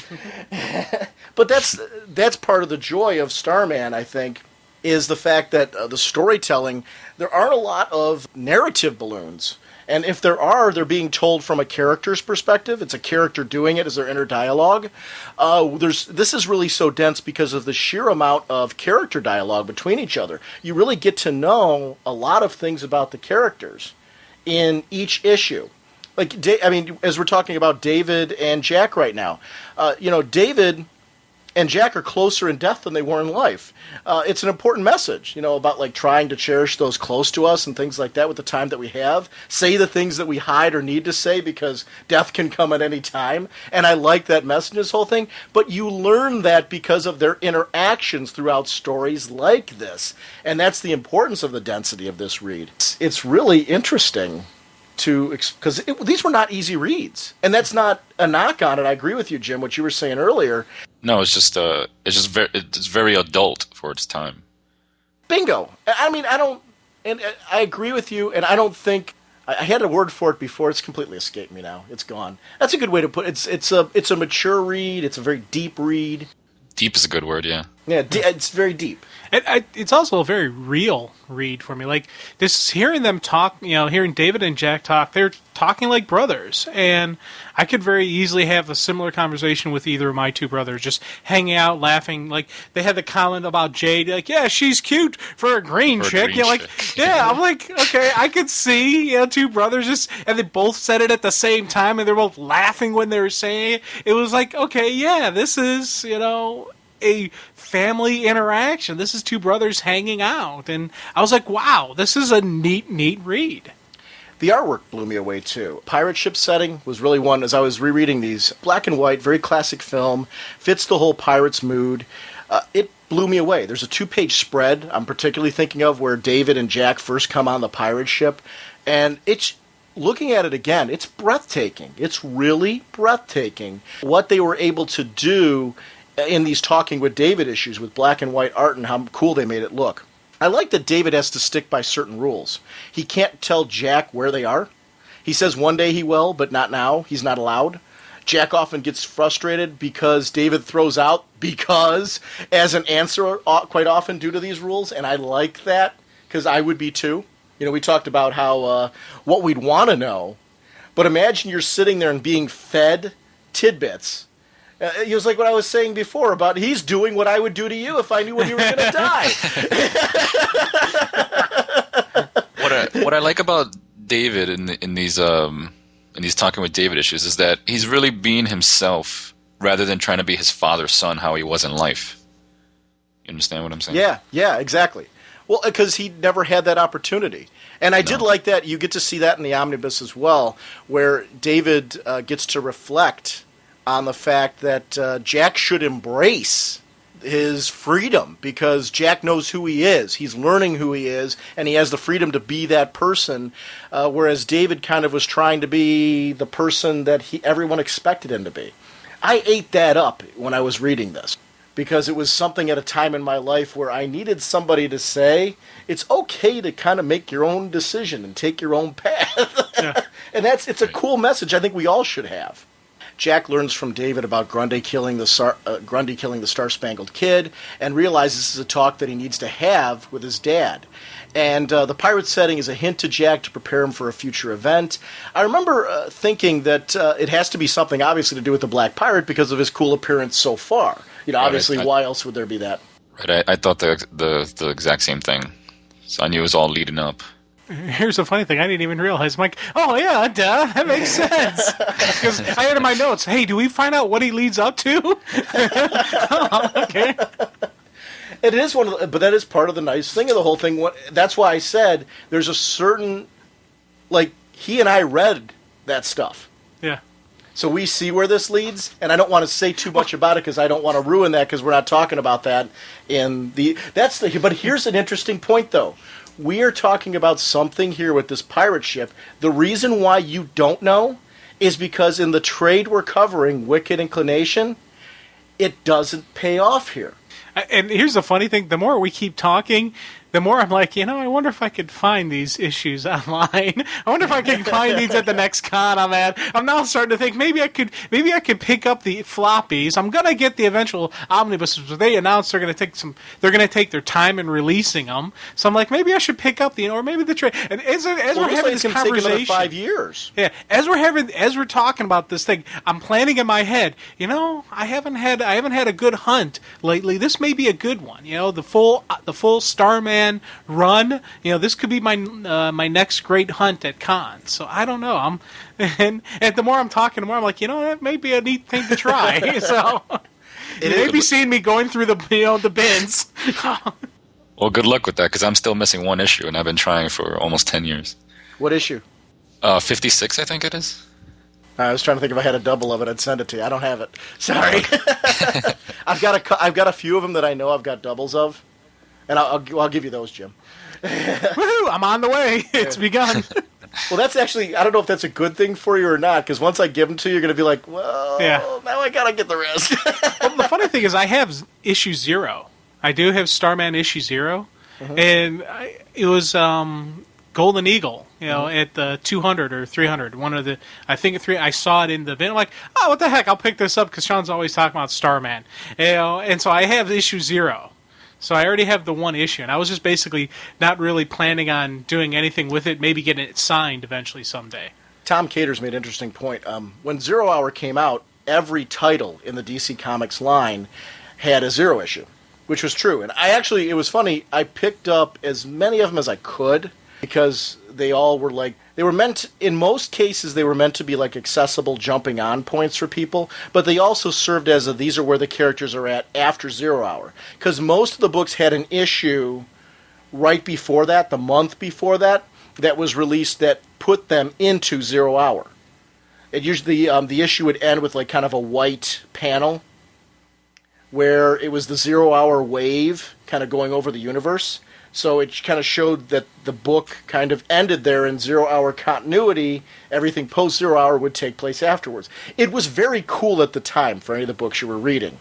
Unless the book was really kicking off at that point, most of the books didn't have a true 0 issue per se. They were just kind of telling you, this is the character's status quo post 0 Hour. And that's where they jumped off. This was a true 0 issue at the beginning, though. That is actually the start of the series. That is a full-blown issue. Because a lot of times now when we get 0 issues, they're smaller issues. They're meant to be kind of like a teaser. They might have some few panels of storytelling, or they might have a few pages of storytelling, but they're not usually when you buy a 0 issue, they're usually 99 cents. They're not a full issue worth. They might have some teaser images and sketches in the back that'll lead you into the story. Sometimes they're pages directly from the first issue of a story. But this was actually a full-blown 0 issue that kicked off this series, which was interesting.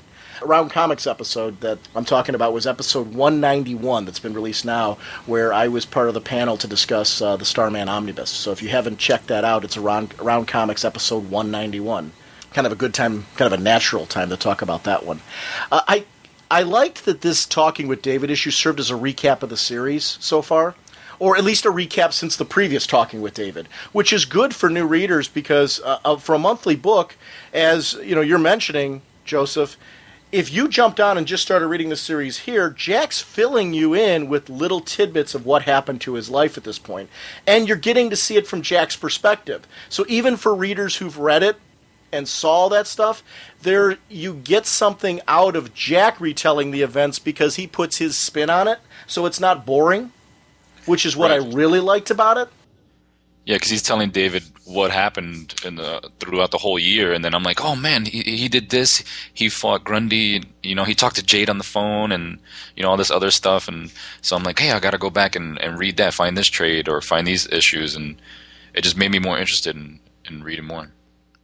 And the one there's like reveals though also in that storytelling, like Jack revealing that he needs to prove Nash wrong in how they are alike, and this drives him into this next story involving the Sandman. So like we've got some setups here going on for the next storytelling within that. So I liked that there was those issues served as kind of a recap, but then they expanded on the storytelling. You got to see things a little bit differently. The pirate battle was cool as hell. David dons the pirate gear and calls to a whole crew of dead pirates. The goal is to take the pirate ship they come across, and it's pure adventure. The pirate poem surrounding the battle, it's pure mood. From the cannon fire to the sword fights, Jack, David, and crew storm the ship. Wicked grins and yelling, and I'm like, I want to be there. Yeah, I don't want to sound like a copycat from what you said before, but this is my favorite issue of the whole series, without a doubt. And this poem is just the best thing I've ever read. This poem was actually inspiration for a bunch of tattoos that I have on my right leg. Like it's all pirate themed. Oh, very cool. Like I have a Spanish galleon and a pirate woman and the steering wheel with some water and a cannon. So it's just cool. What a way to honor something though that was so important to you. Though you took it to the point where you're like, hey, you know what? I like this so much. I'm wearing it.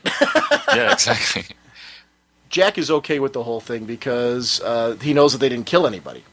But David tells him that the pirate life will leave Jack with an important lesson that will play into his future.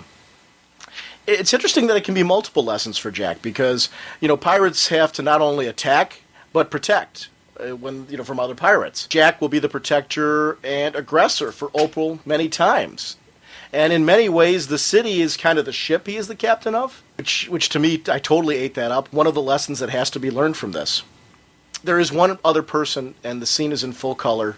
David gives Jack a birthday present, some time with his mom.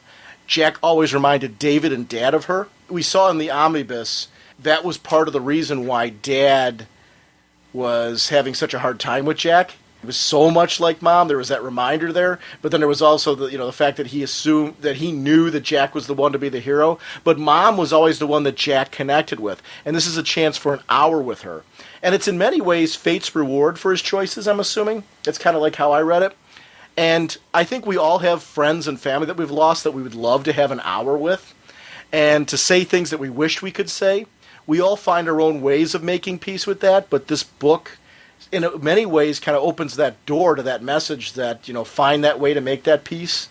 And it was, easily, because of the whole theme and everything, my favorite Starman issue. And I agree with you, Joseph. It's just a cool issue. The pirate battles, the poem, it was filled with atmosphere, mood from just when they was talking with David.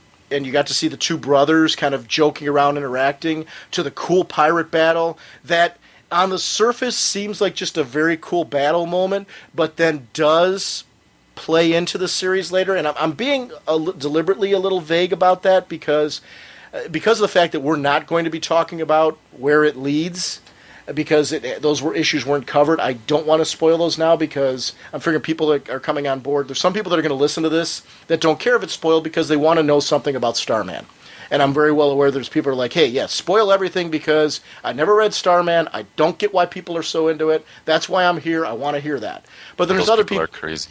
Yeah. But, there's other people who maybe have only read Wicked Inclination or purchased Wicked Inclination that, haven't read anything beyond this, that maybe are like, I couldn't find the other trades, or at this point I've been doing my collection and I haven't I'm just going to finish in the omnibuses because it has everything.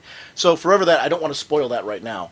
But this is an issue that for me, I knew we'd spend a little bit more time on than some of the other issues. That's why I said, guys, I don't know where our first part's going to end here, because I knew this one was going to be kind of a meat and potatoes one, because I knew this one would I wouldn't be able to shut up about. Oh yeah, I mean, there's not many comics that do this, but this one, these last 3 pages brought me to tears. Just because, you know, he's getting to see his mom after all these years that she's been dead, and he gets to spend a whole hour with her. And I don't know if any of you guys noticed, but David always comes to visit him on his birthday. Yeah, which is very, very cool. Because it was every year I'm almost positive, and I have to go back and check in the run, I think it wound up being the same time every year that he wound up visiting him. Right. This series did have annuals that went along with it, but this, in many ways, this issue always read like an annual because it was kind of it was a side story, but it was so integral to the main story that it was just, it's one of those books. Damn it, you guys. You're pulling me in even farther. But to see, it's one of those things where at the end you'll be thanking us, so I have got no problem at all with that. No, really, because it is one of those, when you read it, you'll go, why didn't I do this sooner? Yeah. And it is one of those books. It totally, not only did it lead me to reading this, it led me to reading JSA right afterwards. Which, right, I did the same thing. Yeah. And it led me into a Hawkman then for me. I mean, this led to me, Starman became Hawkman for me.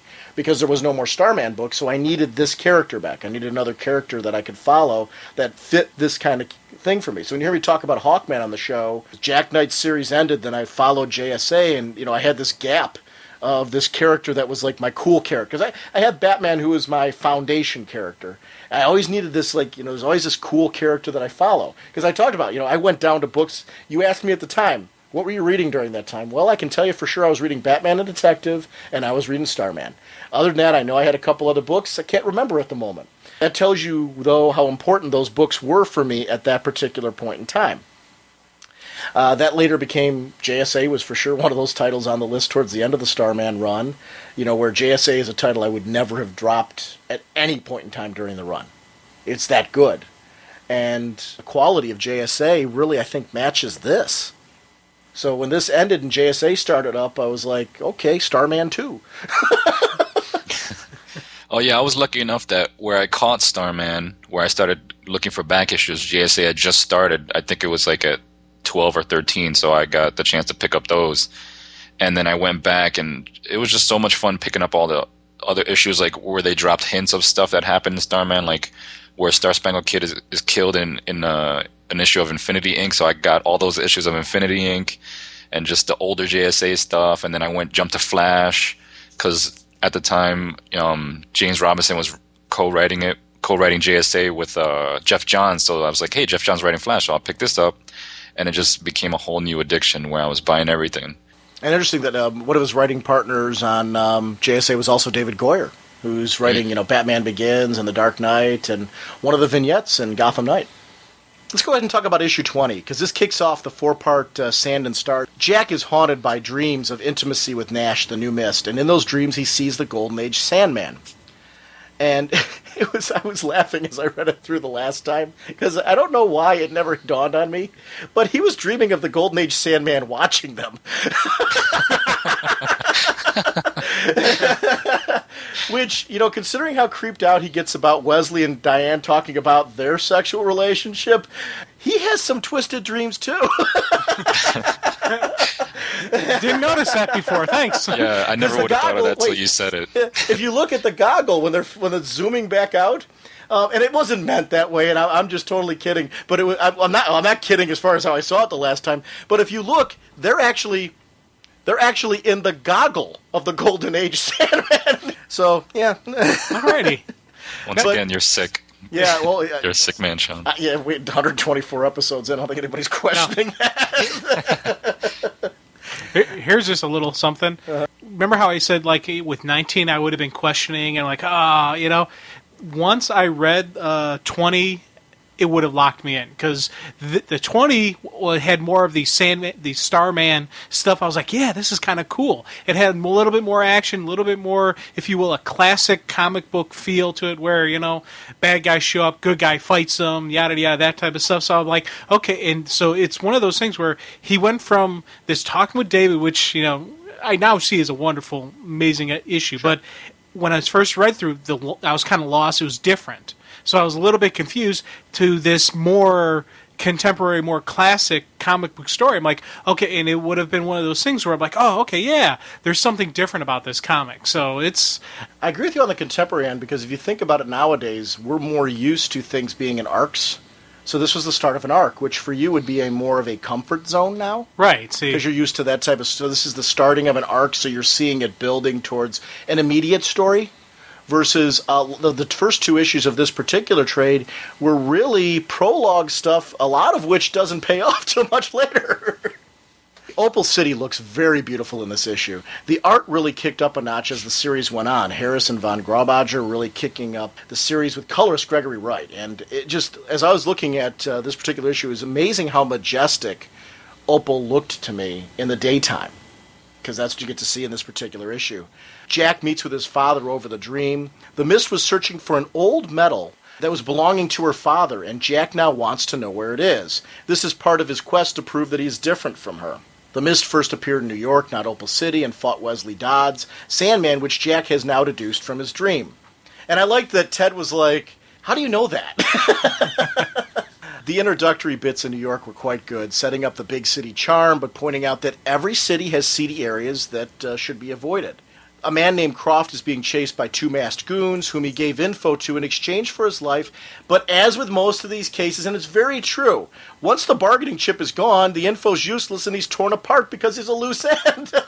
So the worst thing he could have done was spill everything. You never tell all the details. In Manhattan, Jack arrives, and with his inner dialogue about a hero, I never guessed it would be Diane Belmont, Wesley's wife, versus Wesley. I have gotten much better at this, though, through the show and talking with creators, because I'm loving this bit where he's so awkward. I meet with a creator for the first time because I want to convey to them the importance of their work, and I'm always trying to think to myself, how can I say something without sounding lame?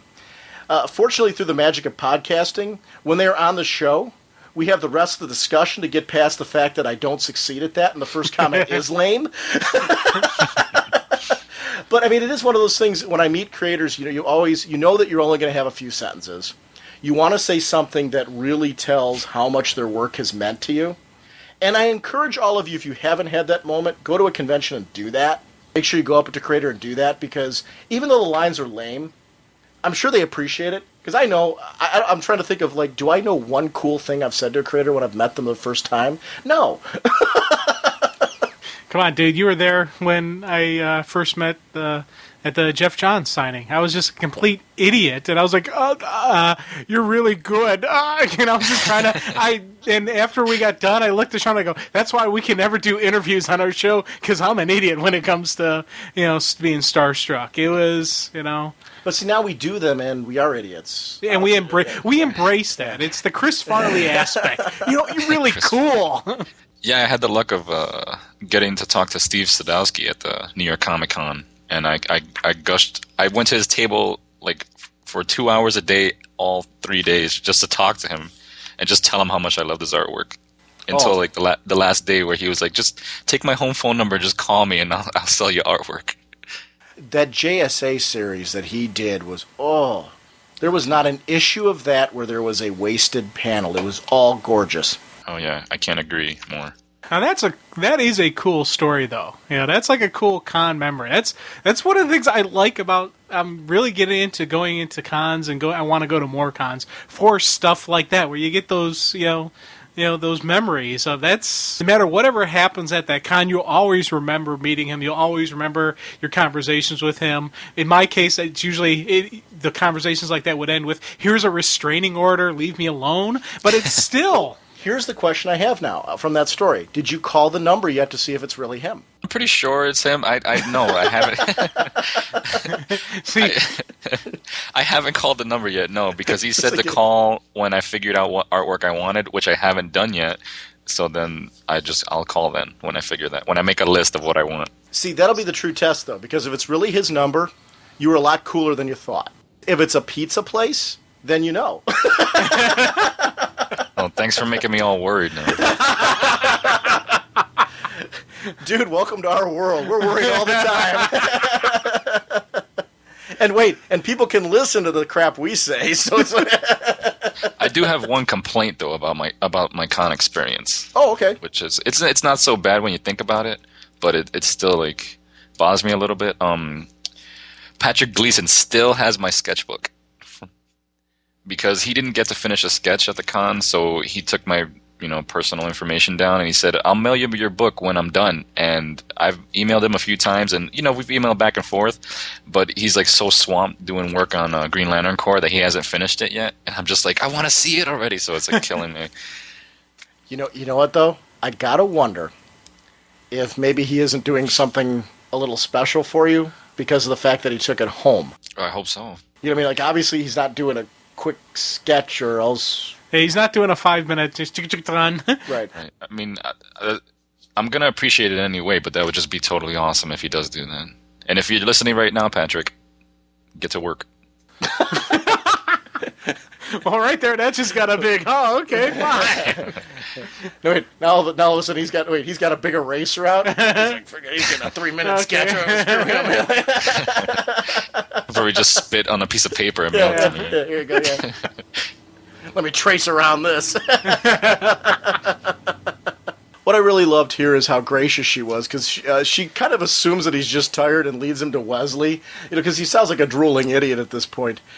In the room, his attention shifts in a way that he doesn't expect, and I like this, because, Wesley becomes the focus, not her writing desk, which would be a geek-out moment, or the autographed photo of Hemingway. It's a moment that I will never sell or barter. It will make me smile to recall my darkest hours. It will stay with me forever. And I connected with this because, take Wesley and plug in Gail Simone. We had her on the show. That was the moment where I was just sitting there like in awe of the whole experience because I was getting a chance to chat with somebody who all of a sudden I held that kind of respect because he started talking about... I liked how he talked about him as like the first hero, and then I started connecting with, in New York, I don't know if you guys got a chance to sit in any of the Stan Lee panels. No, I didn't.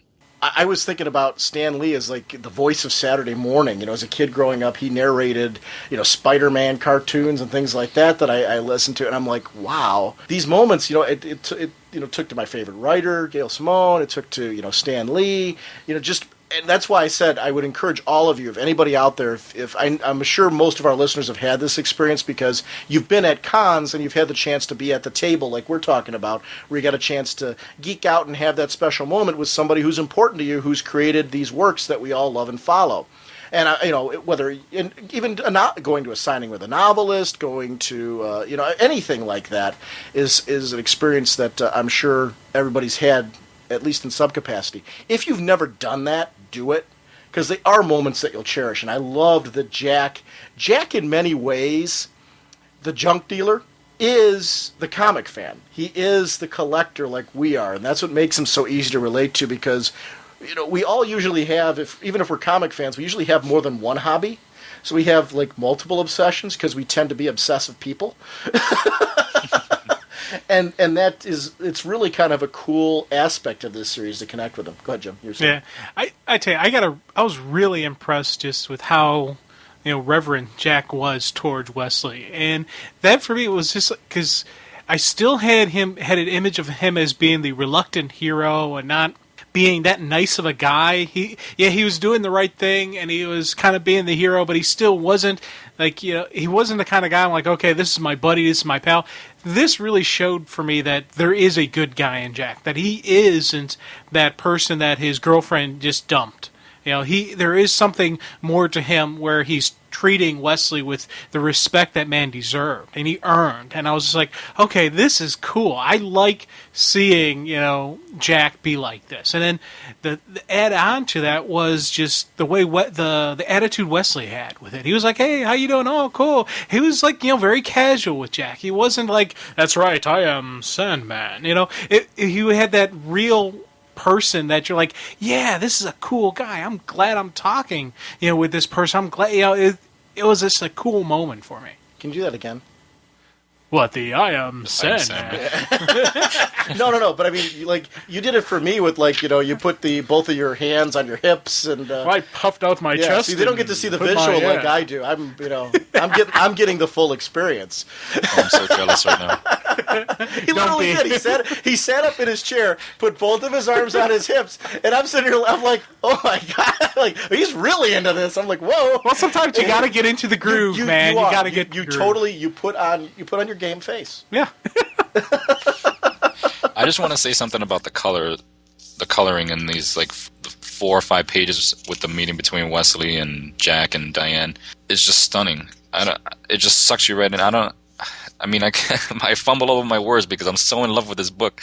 It's just exquisite. It's art. It's artwork. It's beautiful artwork. It belongs in a museum, hanging on a wall. This book is filled with mood, atmosphere, and tone, which it's one of the things why I'll refer to Tony Harris, but then I'll change and refer to the art team, because there was really a team aspect to this book that set it's the dialogue of the words, it's everything from the art to the lettering to it's the package. This really was something that there's books that are magic because everybody involved was really doing something unique and special. And this is one of those books where it's everybody. It's really, there was no aspect of it where I was like, there's nothing that's really flawed here or hard to, especially as the book kicked off. If you read the omnibus, once you get through the initial first issues, which were spectacular, you really start to see, though, that things kick up a notch all of a sudden. Once the groove sets in and they get going, you get to see something special. And by the time we get into this particular trade,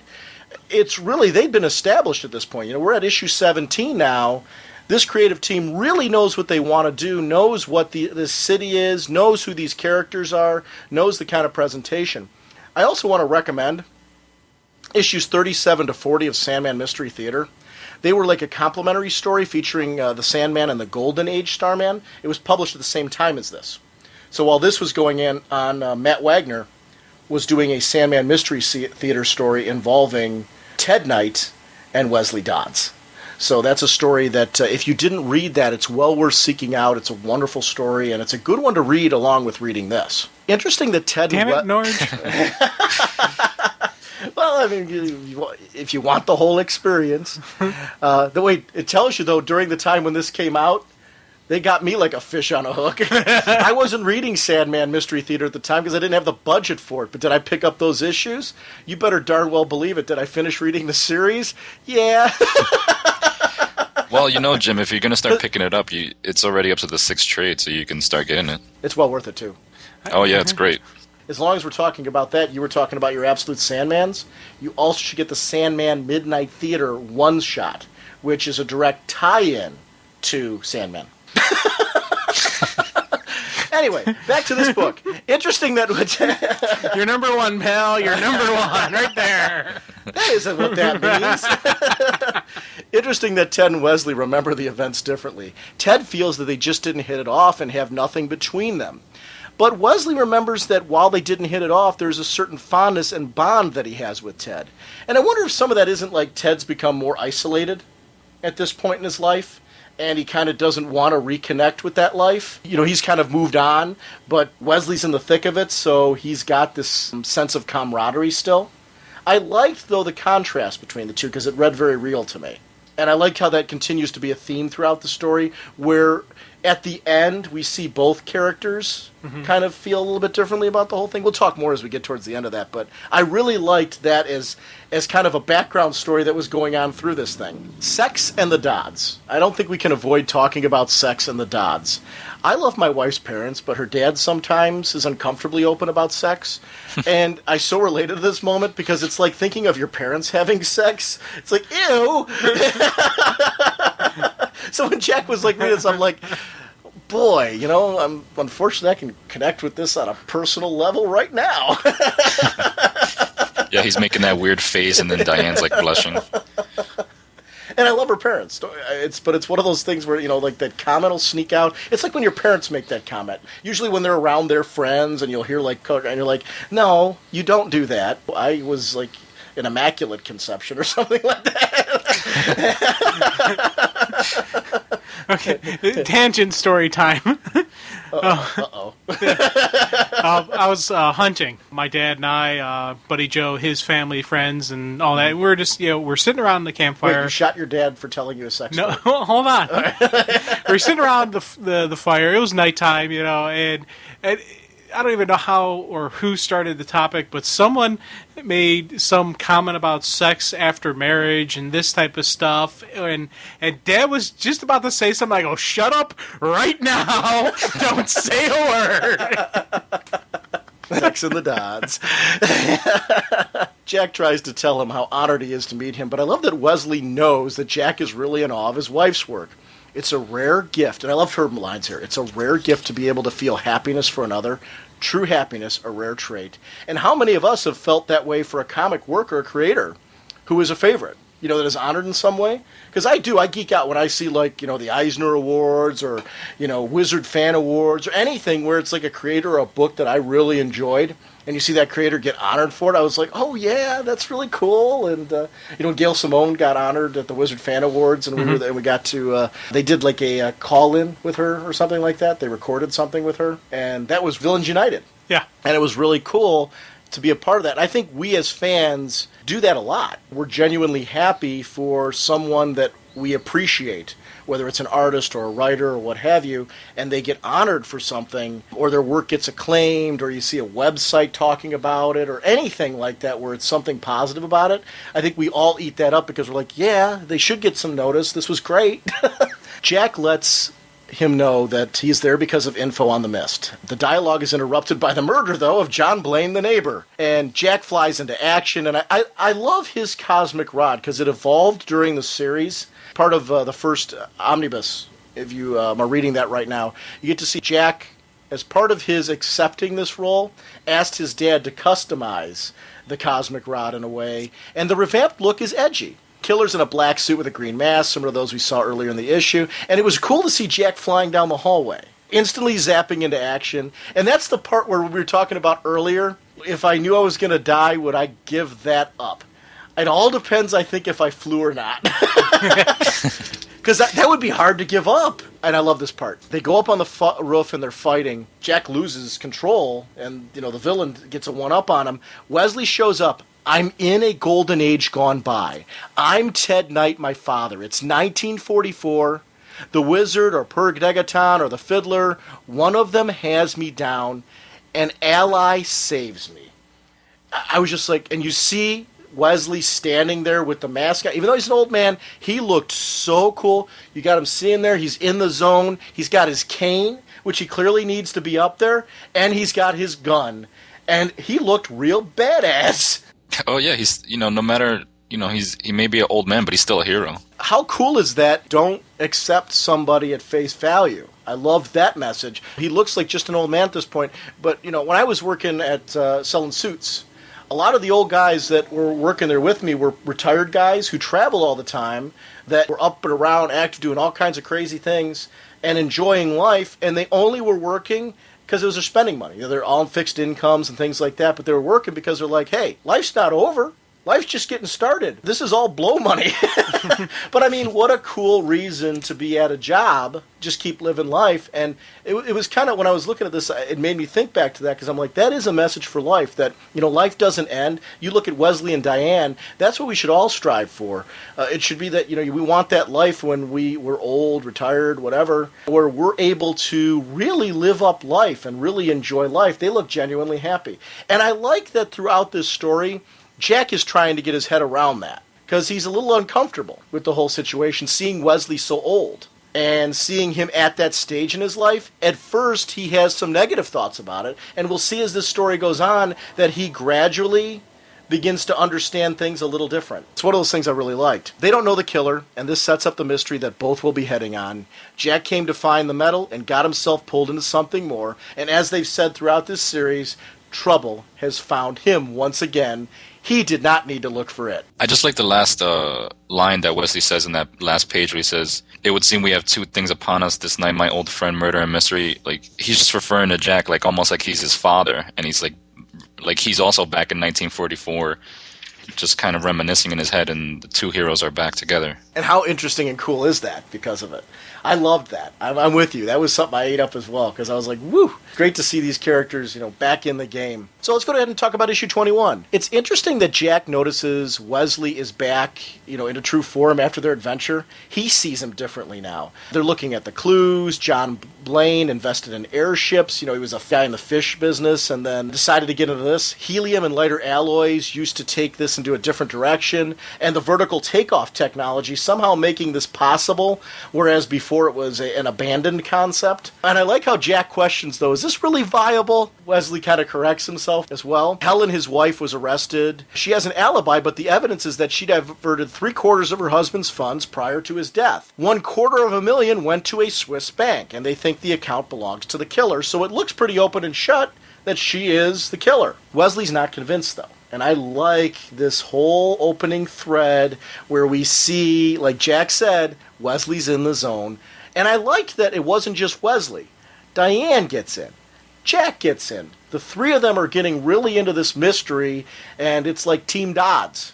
I really dig a good detective story, and this one, for me, was just like, oh, okay, this is something I can sink my teeth into. And also, I liked how it kind of was like Jack learning how to be a little bit better detective from the old pro, from an experienced veteran like Wesley. Okay, and I'm like, oh, yeah, he's not being the brash young punk, what do you know, old man? He's like, okay, yeah, so what do we got here? And you can see him actually learning from Wesley, and I was like, I really like that. Now, did they ever pull like future stories of Sandman?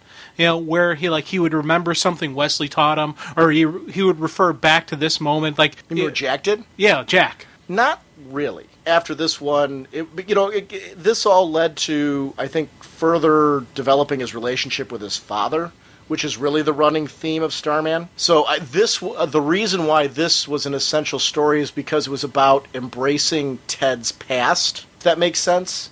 Understanding it a little bit more. Because throughout the story, the theme is, Jack starts off at the beginning is he doesn't want any part of his dad's lifestyle. But then along the way, he's discovering that not only did he always want this, but admitting publicly that he thinks it's pretty darn cool. And it is a progression to that. This is one of those pivotal events. So not directly, but this is a step down that path. Would you agree with that, Joseph? Oh yeah, definitely. Crossovers. There was another crossover that happened further down the road with Power Shazam, which I'm not going to spoil in this episode. So an isolated crossover, if that makes sense. Yeah, so they did that. Isolated only in the sense that it occurred, it happened, it led to further storytelling, but it wasn't a direct quote or like that. So yeah, and it wouldn't have made sense because the whole point is the connection with the father. I like that the team splits up. Jack goes to meet Jason Turner, the boyfriend. Wesley and Diane split up to hit the jail, and Warren Gale, the former partner of Blaine. I love this is like I said, Jack's inner dialogue here about aging. Seeing Wesley in his twilight years brings that to light. He admires everything he was, but has trouble seeing everything he has with Diane. And that's kind of the interesting part here. He doesn't see that right now, Wesley's life's pretty darn good. Throughout this story, we see Wesley and Diane expressing that this time in their life and the whole life that they've had together has been pretty spectacular. And he has no regret. And this is a learning process for Jack as well, to see that I think we all get afraid of aging. I think as a society, we push that fear of aging. So we're all afraid we get a little older, things ache, and we have little pains and things like that. And you get worried about, what am I going to be like in that era? Am I going to just sit around and do nothing, or am I still going to be active and all that? And I like that Jack's kind of that voice, because I think we all wrestle with that all the time, when we see people. Yeah, you stop and just think about stuff I used to do when I was young and stupid that I couldn't even consider doing now. I used to, paintball, run around the woods and shoot each other and just have fun like that. Last time we played paintball, it was hysterical because we used to have a tradition where we'd play paintball, then we'd go to Brown Derby or just some steak place and eat a big old steak, and sit there and share war stories and stuff like that. Last time we played, we were all like going, ugh, oh God, I'm going to feel that the next day. And it was just a complete just old men sitting around the table whining about their aches and pains as compared to what it used to be when we were young and we're like, oh yeah, look at this blister. Oh, that's cool. I could see that, that fears and, whatnot that Jack's facing with, especially add to the fact that he's right now flying around holding on to some Star Rod. The adrenaline rush he's got to be feeling whenever he just does a simple act like flying across town would be something that'd be so hard to give up that would be a wow moment if you started thinking about that. Yeah, it's funny. I just had this conversation a couple of days ago with some friends of mine. We were talking about how we didn't want to get old, and once we hit like 40 or 45, we were just going to kill ourselves. Okay, don't do that. No, we were just joking around, having a couple of beers, and like just the thought of it, just growing, like Jack is saying, just the thought of growing old and just becoming an old, forgotten soul, like he says, it's inevitable, but you don't want to think about it. You dread it almost. Is it weird that I started thinking we could do a series of final podcasts? What does that even mean? Yes? No, I'm serious. Like, they could pick their favorite comic, and we could talk about it, and, I mean, people would listen. Okay, and people call me the insensitive one. What the hell? And I like Joseph, so I'm not saying that I want him to die. I don't mean it that way. I'm just, I'm thinking, it's good podcasting. Nobody else is doing it. I'm sorry. That's fine. There's right now somebody who, this is their first time listening to one of our episodes. And last. And they're going, what the hell kind of people are these? Yeah. I feel bad now, because I really don't want Joseph dead. Oh, I hope not. I don't want to be dead either. I still got a whole pile of comics to read. I love that we're laughing about Joseph dying, and then we go into a really deep discussion. Jason Turner is murdered by the same killer who escapes again. I like this about Jack. He isn't perfect, but he doesn't give up. That is one of the things. The killer gets away, Jason Turner's dead, but you know that he is still going to pursue this case, and we see it. Wesley meets with Warren Gale to offer condolences and to get info. Gale seems convinced it was Helen, but when Jack is brought up to possibly help investigate, Gale slips up here. He talks about his own security in place for his protection, which not only does Wesley call him on because it's puzzling, but you get that great panel of Gale where he's like sitting there looking at us, really, looking out at the camera with this like, oh crap, how am I going to talk my way through this one? Why would he be at risk? Helen killed John for his money. And I loved that it helps the reader see that there's more to this story. I really digged the usage of Wesley here in this issue. He's not going to be able to do the physical stuff that he did before. He is older, but there is still the strong value to him. He is the better subtle approach. Plus, his relation with the guy is, it gives him that open door, gives him that access. Maybe he can, find something that anyone else wouldn't be able to.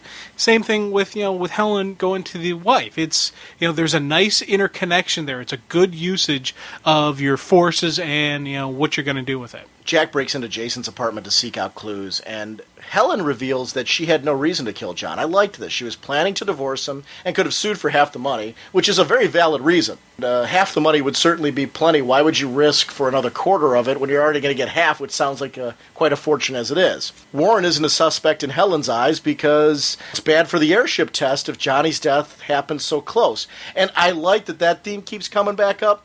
That it's bad for the airship test. This is all bad for the airship test. She's looking at Jason as a short-term fling and didn't see Jason as having the brains for this. And I like that she's like, he's all bod and no substance. Yeah, she said his IQ is below the waist. Right. And I liked that because, very real reason, she's like, I'm here for him, for the good time. That's the whole point until I find somebody that's more compatible for the future. She was a cougar before they actually came up with that term. Jack and Wesley meet up. We learn that Jason worked for someone apparently out to get Gale, and the person works for Gale. He was killed because he demanded more money for setting her up. Gale doesn't want help, so Wesley feels warning Gale will only forewarn the killer. Jack learned that the employee setting up Gale as a Gemini through the computer, and I liked how the two of them were trading back and forth info and connecting the dots. It was an exchange of detectives, where Jack was somehow growing because of this relationship. And I could see, this is another part where it was kind of like we were talking about, would we want to keep being a hero? Exchanges like this would all of a sudden be like, wow, all right, this is kind of cool. It's fun when you catch the bad guy. It's fun, that process where you're like on, okay, see this, and hey, what about this? Oh yeah. When you get those moments, you're like, yeah, this is kind of cool. But there's the negative side that you got to deal with, like with Jack, people shooting at him or people trying to kill him, stuff like that. There's that plus and that con. It's which outweighs more. Where does the rush give you more of a plus, or is it the the con of of the downside of being a superhero? He offers to break into Gale's to check out the computer, and I loved this detective work. They were kind of dividing and conquering, using the fact that Jack, out of the two of them, is going to be more stealthy, more mobile, a little bit quicker, and they need that in this case, but then using Wesley for his mind, proving that never count anybody out of the equation. There's always something that people bring to the table. Experience is a factor. You can't buy experience. That's something, the worth of Wesley Dodds being there was just very cool. Are you prepared for his advanced defenses? No, but when does that stop such as we? And there's flashbacks to the meeting with Ted where Wesley rescued him from a gang. And again, file this under creepy. It's again Dodds and sex. Wesley shares that he and Diane have this intense sex life due to their heroic lifestyle. The intensity of surviving a big situation, but how true is that? You talk about something where it's extreme, and that would be something that, of course, would take the two of them to an interesting level. And there is a rush. You talked about the adrenaline rush that Jack probably feels at that point in time. The mood set in this artwork is, ooh. And just the flashback sequences, kind of like a premonition of what's to come. And it was just some cool moments that, wow, this is neat. I'd like to read this comic. I'd like to read this issue, this completely unfold in front of me. One of the things I liked here was that Wesley not only talking about him and Diane, though, was talking about the love Ted had for his mother. Even though there was an affair that happened. The affair was with the original Black Canary. How that was something that I would be a little creeped out to find out in this fashion. Because I don't remember, I don't think Jack did not know that at this point. No, he didn't. Don't they tell the story later on in another Times Past issue? They do. Okay. So this is Jack's first revelation that his father had an affair with the original Black Canary. And how that was out of the sheer excitement, as you're talking about, like when he was going, it's actually, your point about the adrenaline rush is well made because that led to these characters having that interaction in that moment. I liked, though, that Wesley defends the dad. Probably not even realizing, though, that he just, oh crap, I just revealed to his son. Whoops. I liked seeing Jack put on Wesley's mask. How he felt like this was this honorable thing to putting on the mask. Basically saying, Wesley, I don't know what to say. And he's like, why, Jack? Because for him, it's just his mask. But for Jack, it's a legacy. He's being, like Batman asking you to put on his cowl. There is a certain presence that's being given to you from this. But obviously Jack would need something like that because he's going in under these security systems and he needs to be worried about gas. And you see him going through this crazy obstacle course that ultimately leads him to being captured by the bad guys. Basically Gale's crew, because you see the G with the lightning on his head. And Diane's even saying, I hope Jack will be all right, Wesley. If he's anything like his father, I'm sure he'll be fine, Diane. I'm sure everything will be fine. And that's kind of where we're left, cliffhanger-wise, with this guy. Yeah. And it's funny, because when I was first reading this, I was like, okay, you knew exactly where this was going to go. You knew what was going to happen. But when I was still reading it, it didn't change the fact that I was like, oh, this is cool. I like this. This is, a neat, as I said, this is more of a contemporary story that I can sink my teeth into. So I was really glad when I got to see this type of so I got to see that Starman isn't just the, little bit out there, a little bit different, trying to be his own thing. There's still the classic superhero elements to the story. And just the way it unfolds, it was just absolutely in, some, little bit different art, but it was still quality art that was just a lot of sequences are like, wow, that's cool looking. You filthy criminals. Joining us again for part 2 of this discussion is Joseph Luciano, Legionstar from the forums, and we are going to be continuing our discussion of Starman with issues 22 to 27. The writer is James Robinson. Pencils are done by Tony Harris, Guy Davis, Chris Sprouse, J.H. Williams, Gary Erskine, Steve Yowell. The inkers are Wade von Graubacher, Guy Davis, Ray Snyder, Mick Gray, Gary Erskine. The colorists are Trish Mulvihill, Kevin Summers, Pat Garay, Gregory Wright, and David Horning. Letters are done by Oakley and NJQ. Assistant editor is Chuck Kim, and the editor was Archie Goodwin. So we're continuing off our discussion where we left off. Issue 21, we left off in a little bit of a cliffhanger with Jack being captured. And in issue 22 now, Wesley's following up with Warren Gale on the airship test, when in reality he's actually trying to find Jack. Come on, dude, if you're going to do it, you got to do it right. When we last saw our hero, he was trapped. Come on. Yeah, but for them, it's not when we last saw our hero. It was really like a sound effect ago. Oh, okay. Yeah, true. Because we were going to do this in 2 separate episodes, and it looks like we're not doing that now.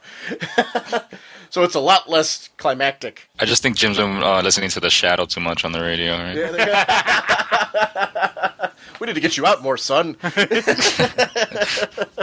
I love this bit because it deals with the reality of age. Has their time passed, meaning, the original JSA?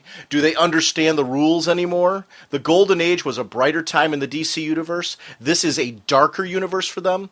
I love seeing that heroism is ageless, though. They love and watch out for each other and will stand strong to try and help Jack. And those whole bits with Diane and Wesley where they're justifying what they should do here was, to me, it was some great moments. It was a realistic moment, too, because, Jack, Jack's the young hero, and he got caught. Now, do you go to call for backup, elsewhere? Do you go maybe calling the JSA? Do you call on other people, or do you step up and do you do it? But it's not something he can just say, oh, yeah, I can do it, because there are limitations. And the fact that he doesn't really know where he's at, either. Right. Well, so you got to remember that. You're going to call him in for backup to go where? Yeah, I know. I'm agreeing with you, dude. I'm reiterating it. And that was one of the things that I liked about this segment especially was that he had to do detective work first.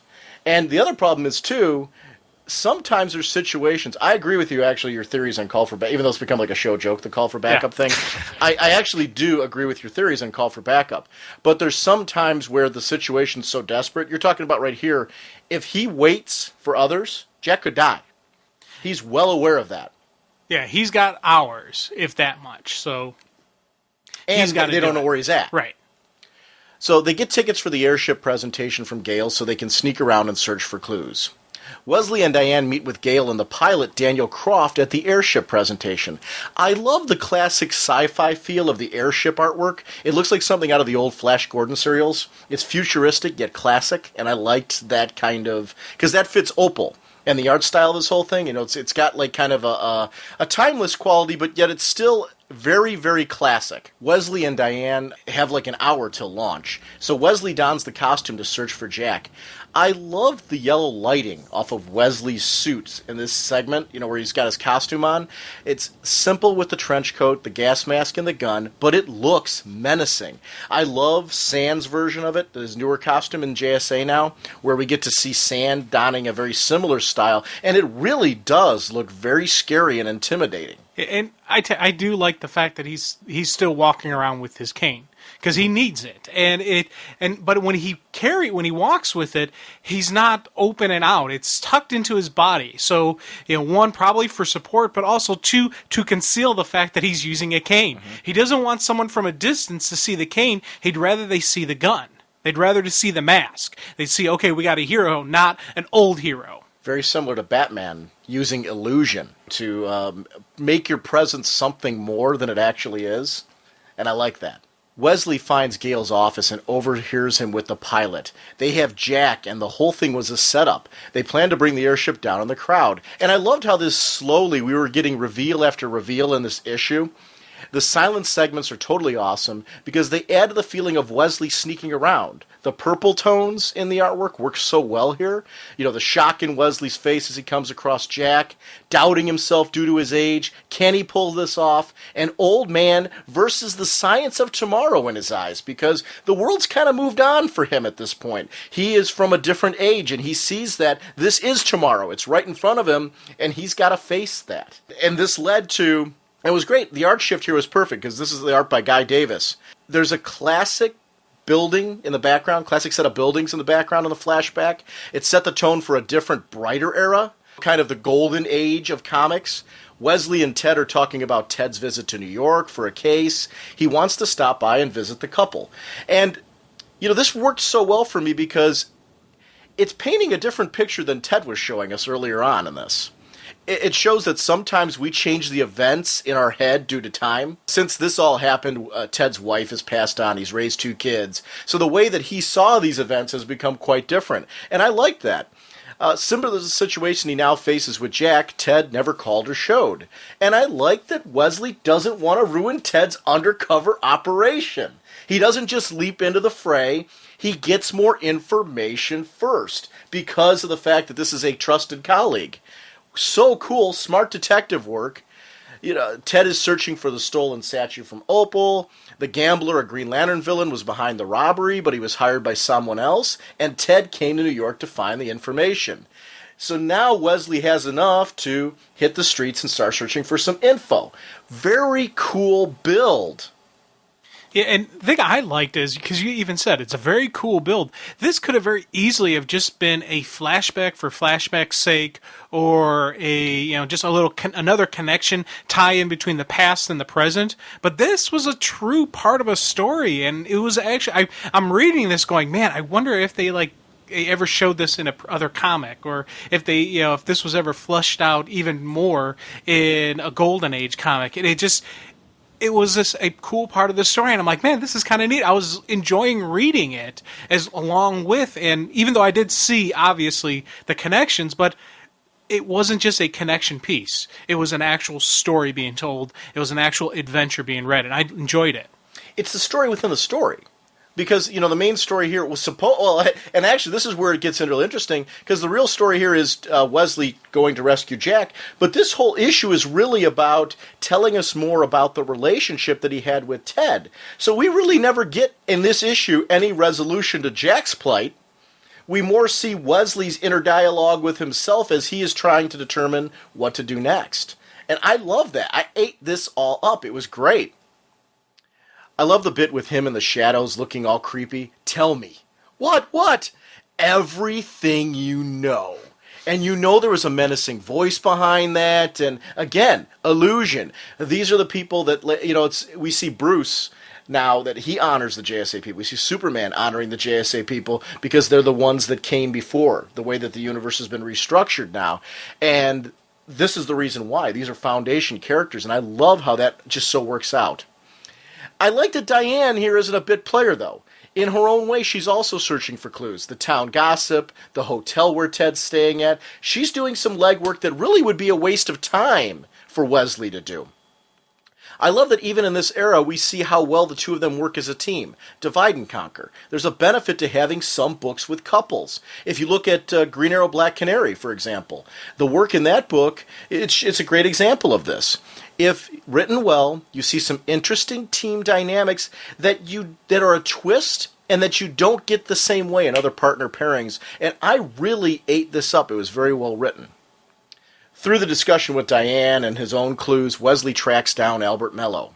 He had the statue stolen by the gambler to get out of debt. This is insurance fraud. He swears he didn't expect anyone to die, and Wesley offers to try and save him from the gas chamber for info on Ted. I love Wesley's demeanor again behind the mask. Harsh, cold, intimidating, brutal in tone. We don't hear it, but you see it on the page, in the presentation. That's where atmosphere and mood work so well in this book. He doesn't give the perp time to get his bearings and realize that he's dealing with just a man. It's all about keeping the situation under a certain level of control. Yeah, the one thing I really like is when he's interrogating the guy. It's you notice he's in an upper position, so the guy is down on the ground looking up at him, adding to the menacing thing. It's a complete control of the scenario. The one dude's on the ground cowering, he's standing tall and standing strong. These are just classic ways to intimidate people, and we're seeing it in the. I'm like, oh, this is kind of cool. I like this, man. Yeah, it just makes him look larger than life, where he looks even more intimidating. Right?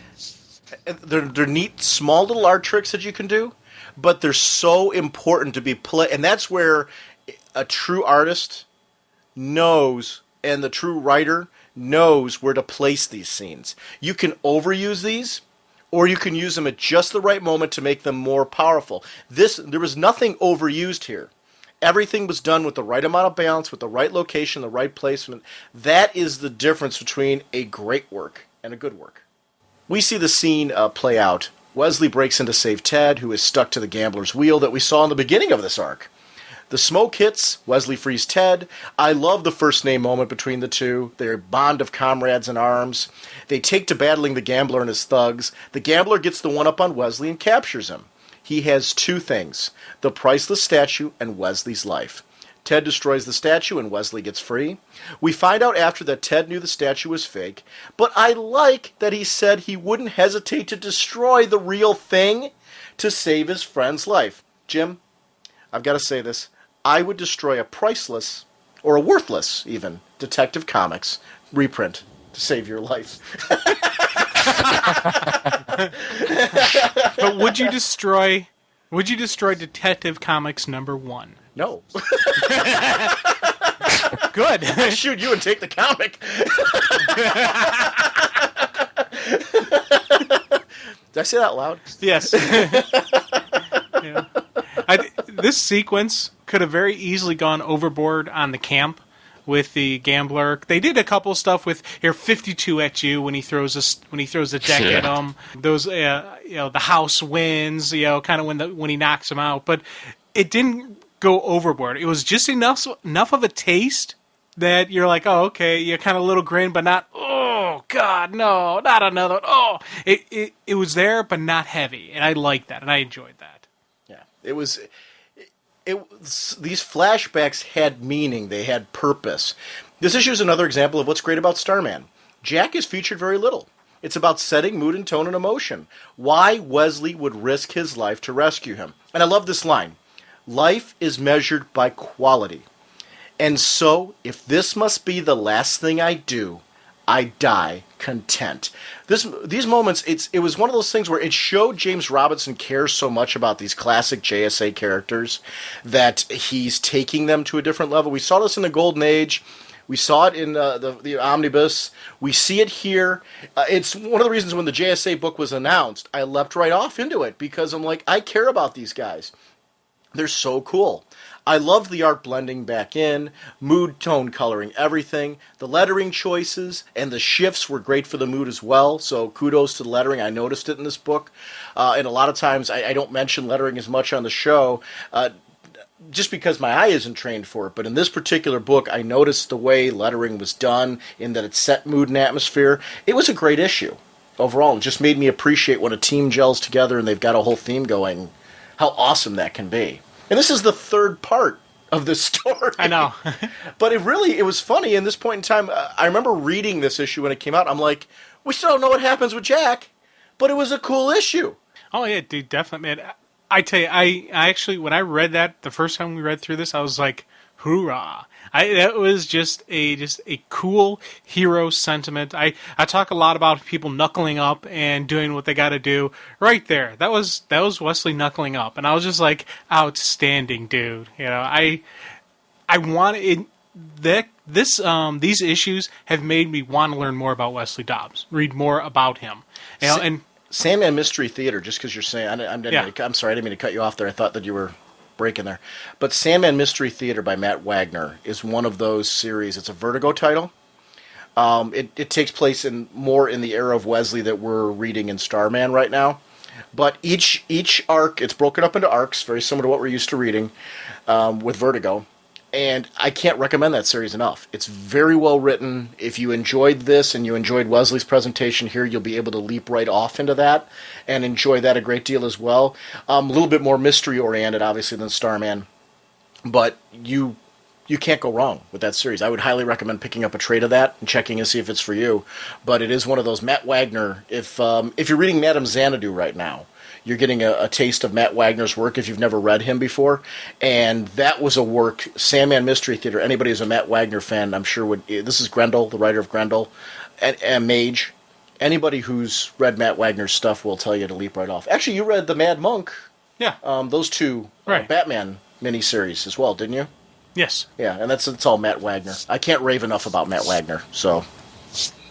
No, you're right. It's a really good series. I mean, I picked up the trades mostly because his appearances in Starman, but it's a really good story.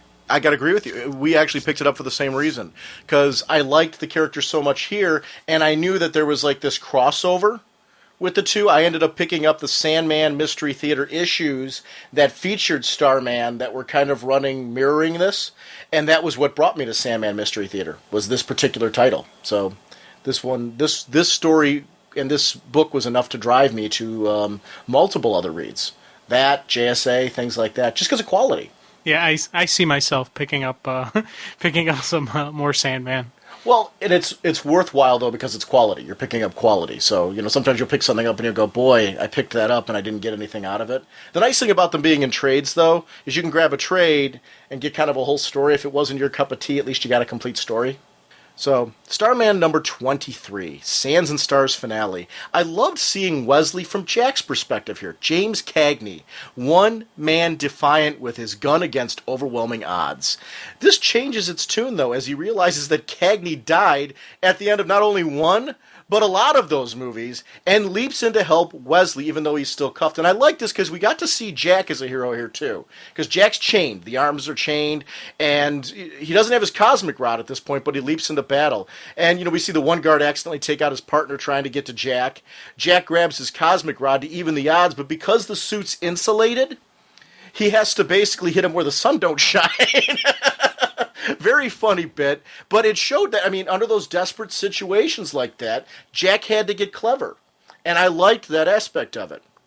They both free the men of their armor, which is about to explode, and I liked Wesley's concept of not needing their deaths on their conscience, and considering what's happened with Nash's brother in the omnibus, this totally fits where Jack's head is at. I loved that because it builds off of previous Starman storytelling. We see a growth of the character. Things that happened before matter now, and they make the character more real to us. His history is worth reading. Wesley shares intel with Jack that this old adventure with Ted made him realize you should never doubt the stupidity of the criminal. As they go to try and stop the airship, a twist comes into the plot. The real Warren Gale is being held prisoner. I so did not see that coming. When I reread this, I totally forgot that that's what happened in this. I'm like, because I reread this whole thing because Joseph said, like, hey, let's do Starman Wicked Inclination. Let's chat about that. And so I'm rereading it, and I'm like, oh, I remember that slimeball Warren Gale, because when I was reading it monthly, that's what I was thinking. The reveal came in, I was swerved again. Yeah, I was so thinking this was insurance fraud or something like that, or maybe he had just a vendetta against people or whatnot. I wasn't sure. Then you see the real Warren Gale, I'm like, what? Okay, who the heck is up in the, who did this then? And it was a cool swerve. It definitely had me just completely blindsided, no idea that was coming. I liked how this all leads to Jack taking off after the airship with his cosmic rod. Even gets shot by the pilot, but it doesn't stop him. He makes it inside the airship and now has another issue. The crew is tied up inside as well. I love these bits because it limits the hero's options. Right now, he can't deal with the pilot. He can't crash it somewhere else because they have to escape. He can't let these innocents get hurt. So he has to free them first, and they use parachutes to leave. I like little tiny details like that because I would have I prefer that to like Jack saying, hey, I'm going to go over to the front and rescue and take care of the pilot. I'll come back and rescue you later. No, the innocence should be the first priority. I liked that aspect of this. When Jack flies out of the craft, I love this bit with Wesley from the ground. He envies the unfolding drama. It makes him remember how much he misses this life and the intensity because, he's moved on at this stage. That's something that he's put behind him. Jack, go ahead. I gotta say how much I like the fact that they actually show Jack's inner dialogues like, okay, I can't go from below. I'll get another slug. I gotta go from above. I gotta change my plan. He's improvising, adapting. He's switching things up. It's not just a straightforward cookie cutter, dun da da, fly in. He's got to use his head. He's got to, change his plan around a little bit. And I like that. I like seeing a hero that has to improvise, a hero that has to, adapt to the situation. It's a definite human, real aspect to the to Jack as as a character and a person. It's funny, in the last segment the three of us were talking about how, what things would we do heroic wise, and would we run away and take off, and we all joked around, and we're quite honest saying right now we would kind of see ourselves backing off a bit. But seeing these segments with Wesley and thinking about the stuff with his wife, I have to say in defense of all of us on this, it's very hard, not having been in those adrenaline rush situations, to know how we'd react if we actually started doing daredevil things like this and had powers or had costumes or were actually in the situations where you get some credit for it in the newspaper or things like that. It's really hard to realistically comment at that. When I was reading Wesley's dialogue again to prepare for this second segment, I was thinking to myself, I don't know if we were right in saying that, because I don't think any of us can fairly say what we'd really do in those situations. And that's part of what I eat up about Starman. It makes me think about my own strengths and weaknesses. It makes me wonder about the reality of being a superhero and what that would be like. It actually makes you believe, because of the human frailties of these people, not frailties, but, the human nature of the characters. Or even, in Wesley's case, look at the fact that, on the surface level, he comes off as an old man who's like in his twilight years who shouldn't be doing this, but you see him kind of become something more, and I think that's the strength of this comic, is that you see the weaknesses, but you see the strengths as well, and that's something we all have. We all try to come past our weaknesses. I love this. I ate this all up because of it, but I do think we'd probably react a lot differently than we were saying we would, given those real situations. I know it's funny because the more times I read through this and I read Starman, I start thinking of terms of what if I was, Starman. The first thought that pops in my head is I'd be wearing Kevlar, a nice bulletproof vest underneath the trench coat. I'd probably have a helmet on for the exact same reason. Maybe one of those little emergency parachutes in case I fell off the staff or I slipped or something, or a secondary weapon in case something happened to the rod. And I think, that's the cool thing about Starman, where any one of us could be him, because we could all just put on a leather jacket and grab a staff. I mean, we can't just grab a staff. I mean, probably a broomstick, but, there's a possibility where we could all just be a regular guy who owns a junk shop, and we could just step into those shoes of being a hero. He is accessible. He is very accessible. There's the word I was looking for, yeah. Yeah. The second you were thinking, I'm like coming to my head, I'm like, yeah, that's totally, I agree with him.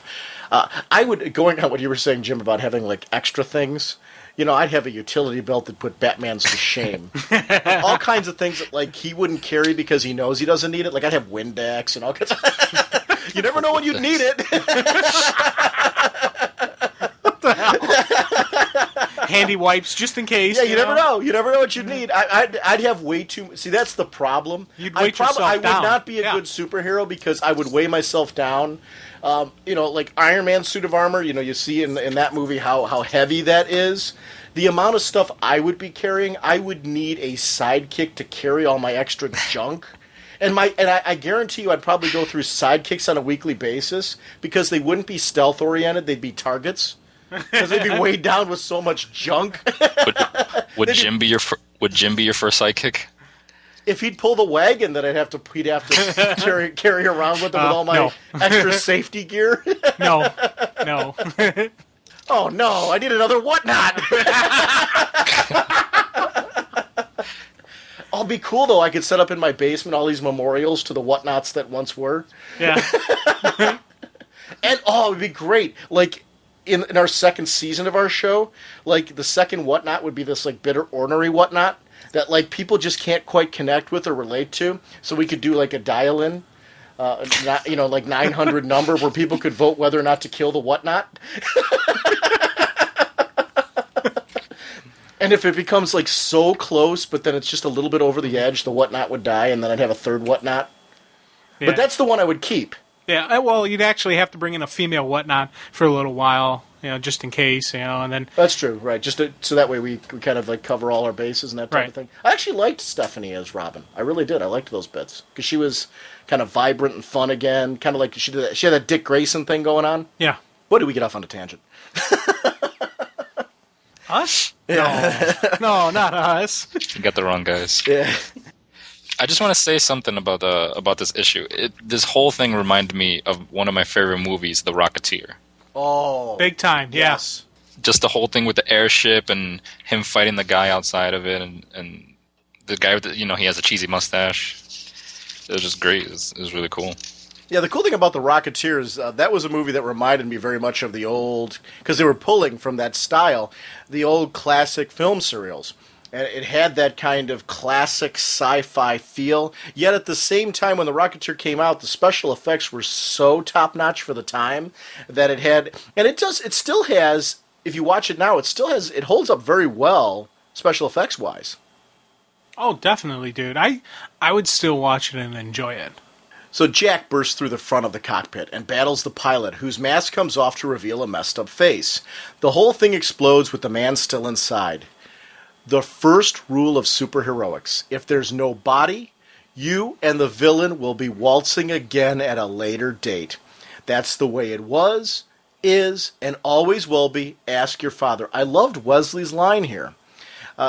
We find out here that the investor had the airship insured for far more if it failed than if it worked. It was worth it for the whole thing to fail. Take out one partner, take the place of the other. The one who played Gale is called the Face. The pilot was called Nobody. And going back to the beginning of the story, Croft was the one killed by the dogs. The original pilot was killed by the dogs. The two masked figures were Nobody and Face. And I liked how everything kind of came back because Croft was, the begging that Croft was doing was because he sold everything out to get out of his debts. I like that this didn't end clean. This is another strength of Starman. The villains escaped. Gale lost his fortune, but Diane was quick to point out that he has others. The best is that they can get out of this whole thing is that Helen is cleared, and sometimes that is enough. It's a human story. That we don't always win perfectly. Not everything turns out all a bed of roses. Wesley has the Cross of the Mist from World War I in the closing of the story, and I was like, wow, it was a neat ending, a very human ending to the whole story. Versus kind of like everything just went perfect. The heroes won, da-da-da. I like that different tone. I love those stories, too, where, you get the bright hero always wins kind of thing. But I love these down-to-earth stories just as much.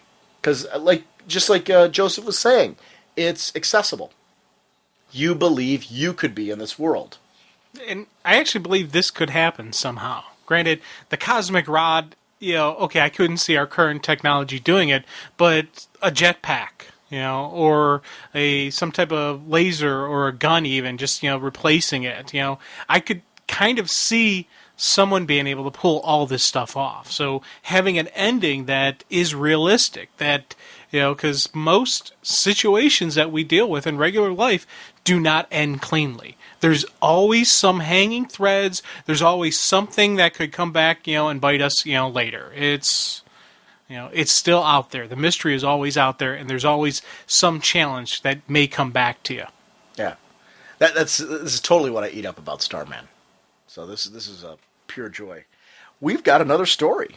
Issue 24 begins the Demon Quest, which this is the one, we saw what happened with the Shade and Matt and the O'Dares with the poster and Merritt and everything, and now, multiple issues later, we're coming back to it. So this is a 3-part story called Demon's Quest.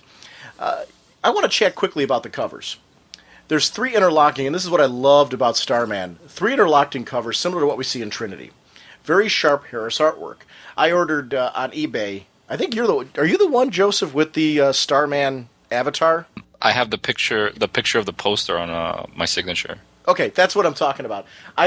When I saw your signature file, I'm like, boy, I loved those, because that was 6 interlocking covers that went together to make up the image that he's got in his signature. I ended up finding it on eBay and bought it because I want to get it framed. I actually have that poster on my bedroom door, yeah. And remember, I ordered it off of eBay. I'm like, I really want that one. I don't know why I don't have it. I probably should have gotten it back when it came out, and I just, like I said, my funds weren't exactly great back in that time, so that's probably why I didn't order it. But I ordered it to get it framed. Is that poster as good looking as it looked? Because I haven't seen the poster itself yet. I haven't gotten it yet. Is that poster as good looking? It's gorgeous, man. I mean, I look at it every day I come home. So I mean, it's something that you want to look at every day. It's just the detail and all the Starmen, and then all the background characters that fall in the corners of the stars. It's just awesome. Yeah, so I can't wait to get that one. When I was marveling at the interlocking covers, it was very sharp Harris artwork for the Demon Quest. I liked how it was Jack, and then the Shade, and then Matt O'Dare all interconnecting, which was very cool. And Norge, if you want to make room in here, I'll take that Teen Titans poster. You know, it'll fit perfectly there. And that's my Michael Turner poster. I loved that one. The alternate cover. Smooth move. Had to try. Yeah, you're always willing to take things and borrow things. And, oh yeah. Jack starts by visiting the Mist to give him the gold cross.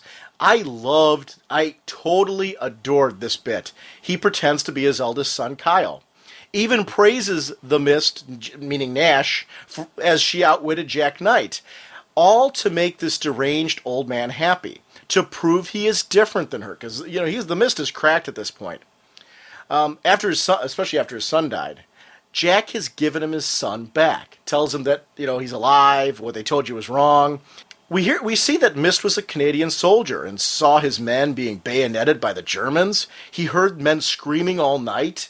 And then he charged over the hill by himself, and it felt like no one could hit him, like he was protected by God or some higher power or something like that. I loved his whole inner dialogue. He's totally loose, clear, very clear during all this. This mobilized the men. They helped him take the trench. He received an accommodation. And it was amazing, like I said, how clear and coherent he was then. It all goes downhill. He starts talking all kinds of nonsense about teaming up to take down the heroes. And Jack leaves at that point saying goodbye, pretending still that he's Kyle, saying that to his dad. I just had to say something about Jack's face when he's listening to the Mist tell the story about him fighting World War I. Just the shock and awe in his face, like he's listening to like his grandpa telling him a war story. And he's just like, oh wow, this is the coolest thing I've ever heard. It's like just like a little kid looking up to an older relative who fought in a war. And probably surprised, too, because the tale is really one of a soldier being a hero. A hero, yeah, being heroic, and the Mist is anything but. Yeah, because in those situations, I mean, war is a nightmare. And anybody I've never been a soldier, so I can't comment on it from being in that perspective, but I have nothing but respect for people who have, because when you hear that story, he was listening to his comrades, his friends, being killed, butchered. And I don't know what I'd do in that situation. Would I have the guts to continue fighting? Would that make me cower in a corner? Would that make me get angry and get up and attack? I don't know. I can't realistically say that in that situation. But when I heard what he did, I'm like, I don't see myself being the one to leap up and charge. I'd probably try to do something, like try to find a nice spot where I could get a bead on some of them and start gunning them down or something, to help out. But to be the one to solo leap over and do that, I don't know if you don't know until you're in that situation, but something in him snapped, made him go and do that. And you hear stories about that all the time, and where people do these superhuman things, and it was very real, because you hear heroic stories of real human people somehow defying the odds, somehow getting up and going over the hill. I'm like, wow, that is a true war story. I don't know what I would do in that situation. I'd love to believe that on some level there would be that sense of loyalty, because I am very loyal to my friends. We joke around on the show, all kidding aside. I'm very loyal to my friends, and if my friends were being butchered, I would hope I would step up like that because of the loyalty and the friendship. To hear somebody doing it, even in a comic tale like this, because that's a very true type of story, because you do hear those type of tales. I ate that up. Jack's awe, though, I think it's seeing this man who he thought of as a very evil person. I'm guessing to hear why that medal was so important to him because of that act of heroism was, to me, I agree with you, that artwork in there totally was brilliant. Yeah, oh god, and I gotta admit, this probably, for me, was my favorite section of the stuff we read. I really enjoyed the Talking to David, the upcoming couple issues with the Demon, the previous Sands and Stars, but it was this one that really was like, wow, this is really cool, because not only did Jack just give him back his son. It was, he talked up the daughter to him. Made the dad realize that the daughter has worth too. Mm-hmm. He went into that character talking about how, oh yeah, we got in there, we killed him, and we stole it from Wesley Dawes, and I was just like, he was getting into it, and it wasn't just lip service to try to appease an old man. He was giving him his son back, and I was like, that is just a cool thing to do. And I was really just like, yes, this is a different superhero. This is a different type of hero. And I was like, man, that is just outstanding. I like how this all comes out of the need, though, to prove to Nash that he's something else. He is not like her, not in the way that she wants to prove that he is. And that is the nice thing about this being an ongoing, continuing tale, is that you've got that background thread running as well. There's so many little tiny threads. Everything ties up in this series all the way through. Nothing is ever left dangling. In the sense of, if it's left dangling, you know darn well it's going to eventually be wrapped up. And that's the great thing about this run, is that every little detail is important. It's what is good about rereading this series, in the sense that you'll go back and say, wait a minute, they did foreshadow this, and this was all there. And that's cool. It's one of the neat aspects about how this was written and crafted. Jack learns from Hope O'Dear about the fate of Matt and Shade. He goes to the Shade's journal to learn of Merritt. And this worked for me, because I've mentioned before, with the Shade's journal in the back of the book, and then the interiors, I felt like I was along for the ride with Jack. Merritt was an academic and would have been a man of study his whole life had it not been for the growing interest in the occult. It would have been his salvation, but for the damnation of others in order to have that salvation. And, we throughout the story, as we keep chatting, we're going to learn more and more about Merritt. And I liked that we learned it not from narrative balloons or things like that. The Shades journals become this kind of tool to tell us a little bit about the history of some of the villains. Yeah, I got the sequences where Jack's reading the journal and they show him studying it. Color work, shading on that was just really, it had that feel that he was sitting in this rustic library reading it and studying it. I could almost imagine him reading by candlelight or something like that. And I was like, it really set a tone for me. And I was just like, yeah, I'm reading a comic of a guy reading. And I was like, wow, that's kind of neat. There was no action. It was just him reading. And I still was like, wow, that is a cool piece of storytelling. It's a cool piece of artwork. The cool thing about it was that they do that for a page, but then rather than doing that for 3, 4, 5 pages in a row, what they did is they shifted back then to Clarence, filling Jack in on Matt's history of leading the others to trouble. And, basically that Clarence was the eldest one. He had to bail him out. Jack tells him that this is one fire that needs to be doused by finding Merritt. They have the poster under guard, so he's still local, and that needs to be something they keep in mind. Then we shift back again to seeing that Merritt was granted everlasting life for custodianship of the poster. And I love seeing the history of Merritt, framed by the shakedown of local thugs by Jack and the O'Dairs.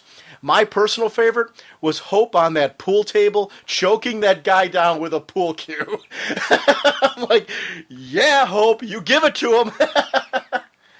That was an outstanding moment. Just watching her, she's got her knee wrenched into the back and just, digging in deep. I was like, hoorah. I like that each one of those sequences, though, had personal shading tones, because Jack had that blue shading all over his. It was all one color, fit the outdoors and the night, and more of a ominous outdoor tone. It was something, Jack always looked cool in all of his scenes. That was one of those where I'm like, yeah, those color choices really worked. I liked the different coloring choices for each of the sequences. They were personal. Merritt's story continued here. He is an immortal adventurer, and the Shade would even admire his journey from 1877 to present, had it not been for the poster that would free a demon to devour an innocent to maintain that journey. Politics, ships, high seas, wars, the skies, adventure was the life of this man. Very romantic on paper, except for the evil poster. But I liked that. It was cool. Mad Hatter gets captured by Jack, and I loved this whole universe feel as they discuss sending him back to Arkham. One simple moment, they could have pulled a no-name villain, they could have pulled someone from Starman's history. Instead, go to Batman's history, make us feel like, yeah, this is a continuing universe. Why wouldn't Mad Hatter try to strike in another place? Well, we always talk about these heroes. Why do they stay in Gotham? Why do they stay in Metropolis? Why not go to, like, Cleveland, where there are no superheroes, or Opal, where there's just the one? So it makes sense to actually try to branch out and, expand your influence. But also, this justifies why they don't. Because he did go to Opal, and what happened? He got his butt caught, and he got thrown right back into Arkham anyway, so why not just hang in Gotham? Now they decide to use the poster as bait at this point, realizing that they're trying to find Merritt isn't working. English investigator Hamilton Drew hunted Merritt, but Merritt was never a great criminal mind. He was more of a great escapist. He was able to get away from situations, staying one step ahead of Drew. I liked this kind of development of, he's not like a Lex Luthor type brain. We see Luthor having these great, well-developed plans. Like your Ra's al Ghul does that type of thing, where it's more their mind. When Bane was originally introduced, Bane was an interesting psychological character in that he broke Batman down, psychologically in the beginning. So it was interesting to see that Merritt doesn't fall into those categories, and I liked that kind of development. Charity calls Jack. Merritt is hunting her. She sees him killing her. This causes Mason O'Dare to be sent over as her bodyguard, and this will lead to a kickoff of their relationship. But I liked this segment in particular, too, because it shows, again, her precognitive abilities. We haven't seen any reason why Merritt would be hunting her. So we just got her word to take for it, and I loved how that all played out. Johnny Peril and an American investigator also hunted Merritt, but Peril never understood the poster link. He seemed to defeat the demon, and Merritt escaped with the posters, so there was really no victor. It was a stalemate, and this was a series of stalemates because DC's famous, the Kirby-created demon character fought Merritt to a draw as well, which then brings Merritt to Opal City. So I like that we got a quick overview in this issue of who Merritt is. We got to see his history and kind of laid out that this is a guy who's been an immortal, very similar to the Shade. The Shade would have had, at least, if not direct dealings, in this case would have heard stories of Merritt through different channels, and the story ends with the first meeting of the Speechless Mason and Charity. He's worried for his missing brother until his eyes meet Charity and the magic is upon him. Cool little romantic moment told by Charity all those issues ago. I liked it. I liked how it played out. It, set a variety of emotional tone throughout the story. And again, great development of a supporting cast that you care about because their stories are not flat. They're three-dimensional stories. They leap out of the page at you as people that you care about. And it's actually in the coming issue where I was so worried for the life of Charity, even knowing what happened, because I read this before. I was still worried about her when I'm reading. I'm like, I know she's going to be okay. But that's kind of the cool thing about talking about this now in this capacity. I'm like, doggone it, I read this story again. I know where her story goes. And, in this arc, I'm like, why am I worried? I don't think it even matters. It's just the love for the character, because my trade has fallen apart because I read it so many times, and I keep reading it because I just love it so much. I know what's going to happen too, but it's just that love, and you're like, oh yeah, I got to keep reading. I got to know what happens. I mean, deep down you know what happens, but it's always a surprise. It's just telling how good it is. I think that is one of the things on the show I think we've tried to do, not just because of understanding a story. I think out of the sheer joy from it, don't be afraid to dive back into those long boxes. I think a lot of times we put things into long boxes, and it's one of the reasons why I'm loving my drawer boxes now. Because it's a lot easier to get to my collection. I find myself trying to find time to go back and reread favorite stories along with the current stuff.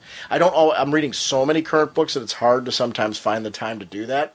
But it's why doing segments like this are such a joy for me, because you get to kind of take a leap back and see how well stories like this hold up. Because this holds up like this could be released now, and it's incredibly contemporary, and it's over a decade old, and it holds up very, very well. Because this was 1996; these issues were coming out.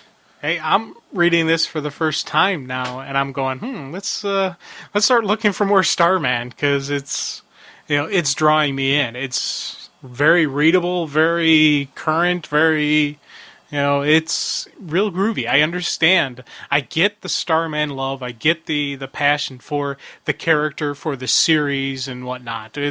Yeah. As we get into issue 25, it's part 2 of this story. Merritt is furious about the poster. He needs it to survive. He is gathering a gang to come for it. I liked the realism of the police work bit where they talk about that it isn't always like you see on TV. There's stakeouts. There's waiting for things to happen are a major part of the job. Sometimes you've got to monitor, you've got to protect and serve. And protecting doesn't always mean you're leaping into action. Every moment's bang, ba bang, ba bang.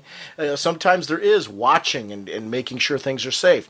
Clarence's father and Ted were debating the problems of England and Ireland, because they're chatting about past stories. And once the King of Tears almost escaped from them. But because the King of Tears was from Scottish descent, he stayed to debate the two because he had issues with both backgrounds. And it was a cute little story, but it was something that they were telling each other stories to pass the time, and that showed. In that segment, they showed a progression of time in a unique way without having to show us 8 pages of panels of them waiting. They showed us the rich history of the world and showed us that kind of depth of, these guys are on a stakeout, and this is taking them a bit. Merritt is doing everything he can to get his mind off the situation. Sleeping with a hooker doesn't help. He aged until he wanted to stop and was happy with his look, which, admittedly, he isn't that good looking. I would have maybe let myself stew a little bit more if I came out like that. Like this TV dinner isn't done yet. Yeah. Yeah, dude, you could have done better. Yeah, because he does look very creepy uncle. But, don't sit too close to him, but the demon... It's the handlebars. Oh, yeah, exactly. If he shaved, maybe he'd look better. Some people can pull off the handlebar look. He can't. No. Yeah, you got to have the hardcore kind of biker to pull off the handlebars. Yeah. Matt O'Dare can pull it off. Merritt can't. Yeah, right. Exactly. Because Matt looks like an Old West hero. Oh, yeah. Matt definitely looks out of date in his appearance, but he looks like he could back it up. Whereas this guy, he looks like the weasel that would tie a woman up to the train tracks and then do that incredibly weird laugh. Yeah, exactly. And then drive off with Muttley. But and I'm showing my age throwing out. Charity is a threat to the demon, and I loved that Merritt is going after her because of the fact that the demon is ordering her death. And again, we see this stuff from Charity first because she's the precog. I like when we see Charity and Mason together, the joking around between the two. Mason's very quiet, but she has, all the time while she's joking with him, this endearing look on her face. She feels safe with him as her guardian, and that touches the very driven officer. Merritt is glad to kill Charity because he knows the bigger task will be recovering the poster. And it's funny, I read this again knowing what would happen, but I was still worried about her, which is great emotional storytelling. You've connected me enough with the characters that even when I know, I'm still caught up in the journey. Okay, now I didn't know, what was going to happen to her. So I'm like, would they kill her off? Like, would they kill her off? Like, oh, that would be a good story element. That'd be a good story tied to this. So, I'm like, and then I realized, of course, this was her love, but I'm like, she never said she was going to have love happily ever after. She just said she was saving herself for her love. I'm like, I wonder if they're going to do one of those one moment, yes, you're the one I'm supposed to be destined with. Ugh, you're dead. I was expecting, I was like, are they going to do, no. Yeah, and throughout the whole thing, I'm sitting there going, I think they're going to kill her off. No, they're not. Yeah, they are. So there was definitely a nice little emotional roller coaster I was going throughout this, especially because they were focusing so much on her, her and her budding relationship, her budding romance. And I was like, oh man, are they setting up for the big fall? That was what main thing going through my head. Interesting discussion came up on the forum about when we were talking about Final Crisis number 2. Have you read Final Crisis number 2 yet, Joseph? Yes, I have. Okay. You know the bit with Lois Lane? The planet blows up and Lois's arm's left there. And you're left to wonder, is she alive? Is she dead? What all that? The discussion, and it's an interesting point. It's truthful. Did it have to be Lois Lane? Do we really believe that Lois Lane is going to be killed? Or if she is, do we obviously believe that on some level she would come back fairly soon. I think, though, good writers, and this is a great example of this, Joseph and I both knew, rereading this, that Charity was going to live in this story arc. That Merritt was not going to be killing her. And yet, even knowing that she would live, the writer was good enough that they set up an emotional drama to the point where we cared. The same thing happens with, I think, and the point was valid on the forum. What they were saying is sometimes characters like Lois and other characters are overused as the victims, but I think good writers, when they write stories like that, they make you care by how they unfold that story, even though they couldn't, right? Or that character's going to come back really quickly, or there's going to be some twist or turn. Still, if the story's developed with enough emotion between the characters involved, with a real sense of peril, even if you don't believe the end result because of who the character is and their value historically, still a good writer can make you feel like that person's really in peril because of the fact of how they lay out the situations and the reactions of the characters around them. That was the key to this story. It was the reactions of the characters around them. The reaction of the villain, the way that Mason was reacting, the way that the situation all unfolded, which we'll talk about as we get more into it. But go ahead, Jim, you had something you want to say? Well, I've said it before with the death of Superman. We knew he was going to die, and we knew he'd come back, because it's Superman. But it was still that emotional reaction when you see Lois dealing with it. And then when that first time she talks to Martha and Jonathan, I still remember that whole sequence where she calls him up on the phone like, oh my God, I forgot, you lost us. She was just in such a panic. And you just see Martha and Jonathan say, we got to go to Metropolis. Lois needs us. And it was just like, wow. It just... that really just a cool passion, moments. And I still, how long ago was Death of Superman? I still remember that. I still get the little chills when I think about, them doing that, and just, it can definitely instill a emotional reaction to you. Let's talk about Nightfall. I mean, who didn't know Batman was coming back?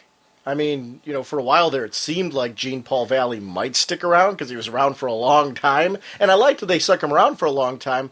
But I got to be honest with you, my favorite stories were all the ones with Bruce. The one he was in a couple issues of Justice League. It was Justice League Task Force, I believed. They had a Legends of the Dark Knight story running with him where you were following, it was Bruce Wayne: The Search, it was called. I loved those moments because here he is in a wheelchair, and I'm following Bruce Wayne. I'm like, oh... could they keep him in the wheelchair? And he's still cool to follow because even in the wheelchair, he's still Batman. He's still doing his thing. And, we finally saw him come back and his whole reaction as far as, like, did he want to become Batman again or not? And, it was such a neat story. Yet I knew in the end, Bruce Wayne's got to put back on the cape and cowl because Bruce Wayne is Batman. Yet it was still how it was crafted that I cared, to see what would happen. And that was neat. It was a neat little journey. Those are the type of things where I think, yes, you can play with these staple characters if it's written right. I do agree with the idea on the forum. So it was an interesting discussion point because it made me think. I'm like, well, I see the point, because sometimes it is overused and sometimes you don't care because it's overdone and it's done for the and it's done in such a way where the writer didn't take the time to make you care. But then there's other times where the writers do, and they craft the story well, and they don't forget to put in the reactions of those closest to them and make you feel it through them, make you believe it for just even a moment. Like you just said, would they do it? Would they kill her? Could they keep Superman away? Those type of things. Even for that split second that maybe you cross over that line and doubt it, that's what it's all worth it. And that it's neat. It's neat storytelling. Jack and Ted have a great conversation about the rush and adventure of being a hero. You get caught up in it. He outgrew it, and Wesley did, as we saw in the last story. But Rex Tyler, our man, never did. Ted worries for his son. This has been set up so well with the Shade and Matt both being taken. They know this is big. Because even that whole lead into the whole thing where, they were all talking about how, Clarence shouldn't be involved in it because none of them may be coming back and he has to carry on the family name. Now we have Jack leaping into the fray on this one. We get the reminder here about Michael. And he can talk now but has no memories since that. He's still a mystery. And they plan to search for Grundy. I liked the chat about Jack apologizing because Grundy killed Skyman Pemberton. And Dad realizes that this doesn't seem to be the same man who killed him. And that there, seems to be something more here. I love that everything loops back around in this book. Again, we're developing a continuing story now. We're going to, what's going to happen with Michael? What's going to happen with Grundy? No threads left dangling. There's still more going on than just this story. That's the great thing about Starman. Jack suits up and flies off to battle. One of my all-time favorite superhero costumes. The cool black leather coat, the goggles with the sheriff's star on the coat. Gene Ha did a commission for me in Chicago of Jack Knight. It's incredible. Jealous. We put out, he just did somebody in gray tones, Star Sapphire, from the Green Lantern universe. And I saw the gray tones and I'm like, what character do I love that would look great in this style? And the first one that came to my mind was Jack Knight. I'm like, this is like the perfect style. And I'm gonna scan it and put it on. I just haven't had a chance since we got back from Chicago. I've had so much I'm doing. I'm gonna put it on the website and I'll announce it on the main page so everybody can see it and check it out. But it is absolutely God, yeah. Oh, dude, man, that. You know what? I'm looking at that, and I'm not really as big a Jack Knight fan as you are, and I was like, damn, that's really cool. Yeah. And it was kind of like he was kind of flying through the sky, and it was just a beautiful picture. And I was just like, oh damn, that looks good. Yeah. I don't know if you know, Jim. Gene Ha was the artist that drew the issue. I think it was Starman where. Jack's father, Ted, and Black Canary have the affair. I don't think you. I haven't read that one yet. I haven't gotten that one yet. No. I may have it coming to me, but I haven't actually gotten my my Starman stuff that I bought yet. Yeah, I've been a long time Gene Ha fan, and it was when I was there. I'm like, I'd love to get something from Gene. I'd love to and I was gonna just get a sketch. I was gonna do like a quick sketch, and then I saw the commission. I'm like, I really like something like this, and so I ended up doing a commission of it. And I was lucky in that I had a lot of favorite artists that I got sketches from in Chicago, and just in the conventions that we've done. Because I've always been one. I've gone to cons and I've gotten signed books. I just started in the last couple years getting sketches. I got a sketchbook going, and I've gotten a few commissions, and I've been very fortunate in that I've just gotten some really wonderful sketches. I'm going to scan the ones that from Chicago and put them up on the website as well. I got a couple of them done there. I got one from Mike Norton. He did a quick Green Arrow sketch for me, and then I had a wonderful work that was put together by Freddie Williams. He did Superman for me. He did Superman on our show when we did this, and I'm like, I know how much you love Superman. Can you do Superman for me? And he nailed this. Yeah. I mean, it's gorgeous, a gorgeous, gorgeous piece, and I can't wait to put that up on the site as well. It's something where it's a new thing at cons that I haven't really done I've only been doing the last couple years, and I wish I had done it earlier because I'm enjoying so much seeing original work from these creators. We almost got to get one from Ethan Van Sciver, but we were at that end of the line where he just cut off with us two. But I enjoyed watching him doing sketches for people because the amount of detail he was doing in those sketches, I was like, whoa. So yeah, that was real cool, just watching them work. And even, we said how Mike Norton did a quick Green Arrow, but it was still just wow. And I'm watching him do it, and before you did a Wonder Woman for a person, I was just like, oh, dang, that looks cool. And it was just, just to watch these people just go, and you're just like, done. I'm like, how'd you do that? You know what? Aaron Lopresti was doing sketches over at for Wonder Woman, and I don't know why I didn't ask for one, because I am adoring what Aaron Lopresti's doing on Wonder Woman right now. I think I got so caught up in, we were chatting with Gail, then we came over to Aaron Lopresti, and I wanted him to sign the Wonder Woman comic because I wanted that for the wall here. And I was watching him doing sketches for other people. Another one, I think I was so much enjoying watching them work. That was the fun for me because it's not something where I haven't spent the time that they have practicing and honing that craft. I enjoy artwork. I don't have the patience to sit there and do it myself. So I marvel at the people who have the talent and the patience and the drive to do it, and to do it so well, and seeing how different they all are in the way that they do it. They've all got a style to them. Nothing cookie cutter about anybody in comics. They've all got their own flavor and their own... That's what's so nice about seeing different books. And that's the fun of cons. If you get a chance to go into cons and watch an artist sketching things, do yourself a favor and sit down and do that, because that is an absolute blast. I love seeing the growing fondness here between Jack and his father, because they have this moment where, as Jack's flying away to go onto the mission, basically, Ted says, "Goodbye, son," and "Go get him, son," that type of thing. It was whereas before the two of them, they left a lot unsaid between them. This one, there seemed to be that guard dropped. Jack was a little bit more revealing with his father, a lot less guarded. And it's slow. It's a slow progression. It's not, wham, bam, they're hugging and all that stuff. It's a slow letting down of the guard. A lot different than what you saw in the early issues where Jack was going out of his way to be a jerk. And I liked it. We had some deep moments here, and I loved this, with each of the O'Dares planning what they will do if they survive. Plan for the future things they have always wanted to do, things they need to say. Imagine that. Think of saying to yourself, if I survive this, here's what I'm going to do. The solid coloring, blanketing the room Mason and Charity was in, reminds me of a room with the shades pulled down and a single light source. Yeah. It added that whole we're on a stakeout or hiding out kind of thing that was going on. Mason never wished to be promoted. He wanted to be a uniform cop like his dad. He wants to be in the thick of things, trains for that. It's an important role. He is his own man like his dad, who was Starman's sidekick because he was in the middle of it all, right in the trenches. And that's who Mason is. Charity asked these questions, and I love this, to get him talking, to learn about him. It's cut short, though, by the killers arriving. Mason ushers her into a bathroom, get to safety. And I like the bathroom aspect of it because you got, that's the safest spot for her to be if you can't get out of the building. So Mason has her hide there.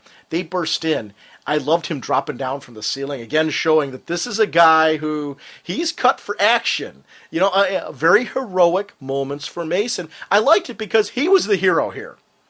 Again, we're seeing somebody other than Jack Knight take on a heroic role. That was the great thing about Starman, because it isn't just a book about Jack Knight. Jack Knight's a wonderful character in it. He is your latch-on character, but I would argue that his supporting cast is just as relevant, just as important, and I would easily follow any of them into their own book. While this is happening, Merritt comes for the poster. It's a full-scale assault on the police station. Explosions, fire everywhere. And we're talking about an assault. They attacked the police station. They didn't sneak in. They didn't, put knockout gas. They were throwing explosives and blowing the place up. The demon comes out of the poster. Jack is all over it because Barry's in trouble. Jack dives in for the save. He is lost with his rod piercing his side on the poster image. Wow. I tell you, once again, just talking about just action sequences in this book. I was sitting there and, you read it, you reread it, you just sit there and you're just like, wow, this is some cool stuff. It's not the normal comic that not the normal style or look that I like. So that's why it's throwing me how much, how different this is than what I'm used to, and what I typically traditionally like. But there's still these, just like with Mason dropping down, with the initial assault on the police station, the fight, the jump, bam, bam, bam. It was just like, yeah. Wait, the comic's done? No, where's more? Need more. And it was just, a real just pulling you in. This kicks us to issue 26, which is the last part of this particular storyline. Jack arrives to a Wild West-style ghost town with demons and skeletons and strange lettering everywhere. I love this, like an Old West movie. Matt comes crashing out of the upper window like a Wild West gunman. They prepare to drag him from the back of a horse when the demon pops up because Jack was going in for the save. Jack and Matt are taken in front of the monster as it all shifts to hell, and the Shade is dressed in white. I love this. Shade buddy, you okay? No, look how I've been made to dress. I truly am in hell. And he's dressed in this plain white suit, which is totally out of his wardrobe. Yeah, I love this whole issue, the whole cowboy thing, and Jack's inner dialogue with himself when he sees the devil. He's like, oh my god, oh my god, oh my god. And with the Shade looking like Liberace. It's just hilarious. Yeah. I love that even in the face of this awesome experience, this scary experience, Jack still jokes to mask his fear. If someone told me I'd willingly dive into the gates of hell, I'd say they were screwy. But it seemed like a good idea at the time. He came to try and stop him, but isn't sure if, killing him or stopping him or whatever is even possible. Then the visions begin, which is a different sort of battle here. And wow. Jack with his mom, recalling the sickness that took her, how she had one last wonderful thing to say to him on the beach, the hardest memory to face, their last day together. But then you shift to the Shade with Merritt, taken back to the London that he loved. We get a glimpse of why he cares so much for Opal's safety here in these segments. He lost the town he cared for so much due to the natural change of time. Probably the place that we are most afraid of change. We want the comfort of home. We want the familiarity of home. Imagine witnessing the progress through so much time that your home becomes unrecognizable. That's what the Shade went through. Matt with Scalp Hunter, facing the shame of being a cop on the take for so long, the fact that Scalp Hunter has no respect for him, feels that he should be killed, left unmarked, unmourned when he dies. Jack, Matt, and Shade are all faced with choices by these visions to save all the souls trapped in Merritt's poster in exchange for their own souls. Jack faces his own choices with his parents, and that deep down he always wanted to be like Dad. Shade, his dark past, killing all in a Chinese village. Matt, his own choice to take over when he helped a fellow cop who was on the take, who was no longer able to be able to take that role. He took over, and Jack agrees to be a hero that he should be. The Shade endured many hells to sacrifice for the first time to stop Merritt and preserve Opal. Matt gives his soul for retribution. I loved that whole bit that the three of them, for very different reasons, gave their souls up willingly. For very different reasons that were personal to each. Their journey was compelling. The artwork was stunning. And they were emotional in their own way. I love that we got to know them better through their experiences in hell. Their darkest places. Because they gave their souls willingly, he can't accept them. No demon can. Most people barter their souls for self-gain. They were giving for others. Even requesting the life of a family member or a friend is motivated usually by selfish needs. In the case of all three of these, it was totally unselfish. Because of their choices, Charity is no longer has a bounty on her head. Everyone gets to go back. Interesting that Jack and the Shade debate all of the souls coming from the giant billboard. Return to life from all over time into Opal, some out of time, which will create its own issues for these people. but the shade embraces how interesting the city will be because of it. Very cool ending, very cool moments. I love that it wasn't just kind of a happy ending. There was actually a debate over what does this mean for Opal. I kind of liked after they make their choice and you come back and you see the demon. The demon had those like little glasses kind of on, kind of like he was like reading he needed reading glasses to read a contract or something. Like it was just, there was a different flair and fever to, look to He had those glasses on earlier in the issue, though. He did? Oh, yeah. Back when Jack was originally pulled in? He's wearing a monocle, yeah. He has it in the beginning when Jack first sees him. Oh, okay. See that I didn't really notice it in the beginning. For me it seemed like he was less intimidating in this time. So I kind of thought like, okay, he's letting his guard down now. He's just going to relax a little bit and he's not going for the be afraid kind of thing. That tells you how intimidating he was drawn in the beginning, though, because your focus was on how scary and intimidating he was. The monocle was there. But you're right. The tone shift is definitely there in the scene you're talking about. I love the bit between Jack and his so-called mother, where he's like, "Oh, Mommy, why didn't my power rod work?" And now he's like, "Is that the kind of question you would ask your mother?" And he's like, "No, but humor." I just thought it was hilarious. Yeah. He's like, "Indulge me," because even though he's in hell talking to the demon who's posing as his mother, he's still joking around. Yeah, he's still a smart aleck, so you gotta like that. He holds on to who he is, and even Shade and O'Dare do a little bit.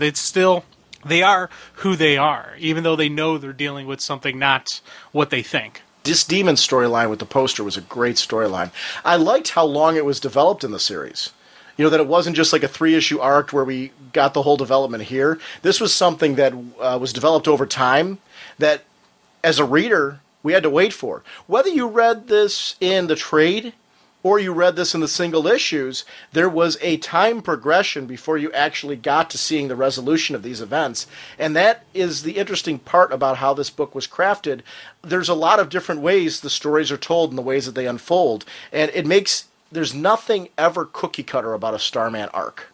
Robinson always was trying something different. It always felt like it belonged. It felt like it was a part of Starman, but it was clearly one of the cool things about it.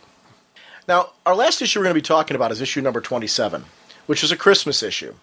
And again, the cool thing about No Secret Identity is we see Ted, Jack, and the others enjoying Christmas with the O'Dares. The main gist of the story is that Jack finds a homeless man dressed as Santa. He lost a locket, his only reminder of the family he lost to a car accident. Jack offers to help him find it, and there's a side story where Matt shows up to the O'Dare family Christmas party, and it's odd for him, but he wants to be an O'Dare again, and even brought a cake with him. And I love that moment where even Clarence's wife is like, I don't know what that really means, but you're certainly welcome here. Mason loses his nerve to invite Charity and looks down in the dumps because of that. Like a moment lost, like, I should have asked the girl, but now I don't know. Lack of confidence, maybe, thinking that unattainable, which I think we've all gone through. It turns out that Ted brought her, though, and Michael as well on behalf of Jack. And I love when Mason and Charity say hi to each other. It was just like this cute little moment between the two. Jack is tracking down the villains that jumped Santa, realizing that it was over the need for food and that Toke, the criminal, abandoned him. Jack gives him some cash to share with the others, and I love that he doesn't arrest him due to Christmas. Kind of like, yeah, dude, it's Christmas, we'll let you go right now. But also recognizing that life is very hard on the streets, and he decides to let this one go. Yeah, sometimes there's different rules that you got to play by. You can't do the straightforward, okay, I will always have to arrest this guy. There's a gray area. It's not black or white, especially in Starman. There's that strong gray tones. And I like the fact that he reaches into his own pocket and we see him pulling out money. And he's not made of money. He's not $150. Yeah, he's not the Bruce Wayne billionaire. He's struggling to get by, but he sees somebody who's in a worse spot than he is. So he's going to help them out. And I got to ask, was I the only person when we read this hoping that was the real Santa Claus? That there'd be some, that it would actually be really Santa Claus that he's helping out? I think so. Yeah, I don't remember thinking that it could be.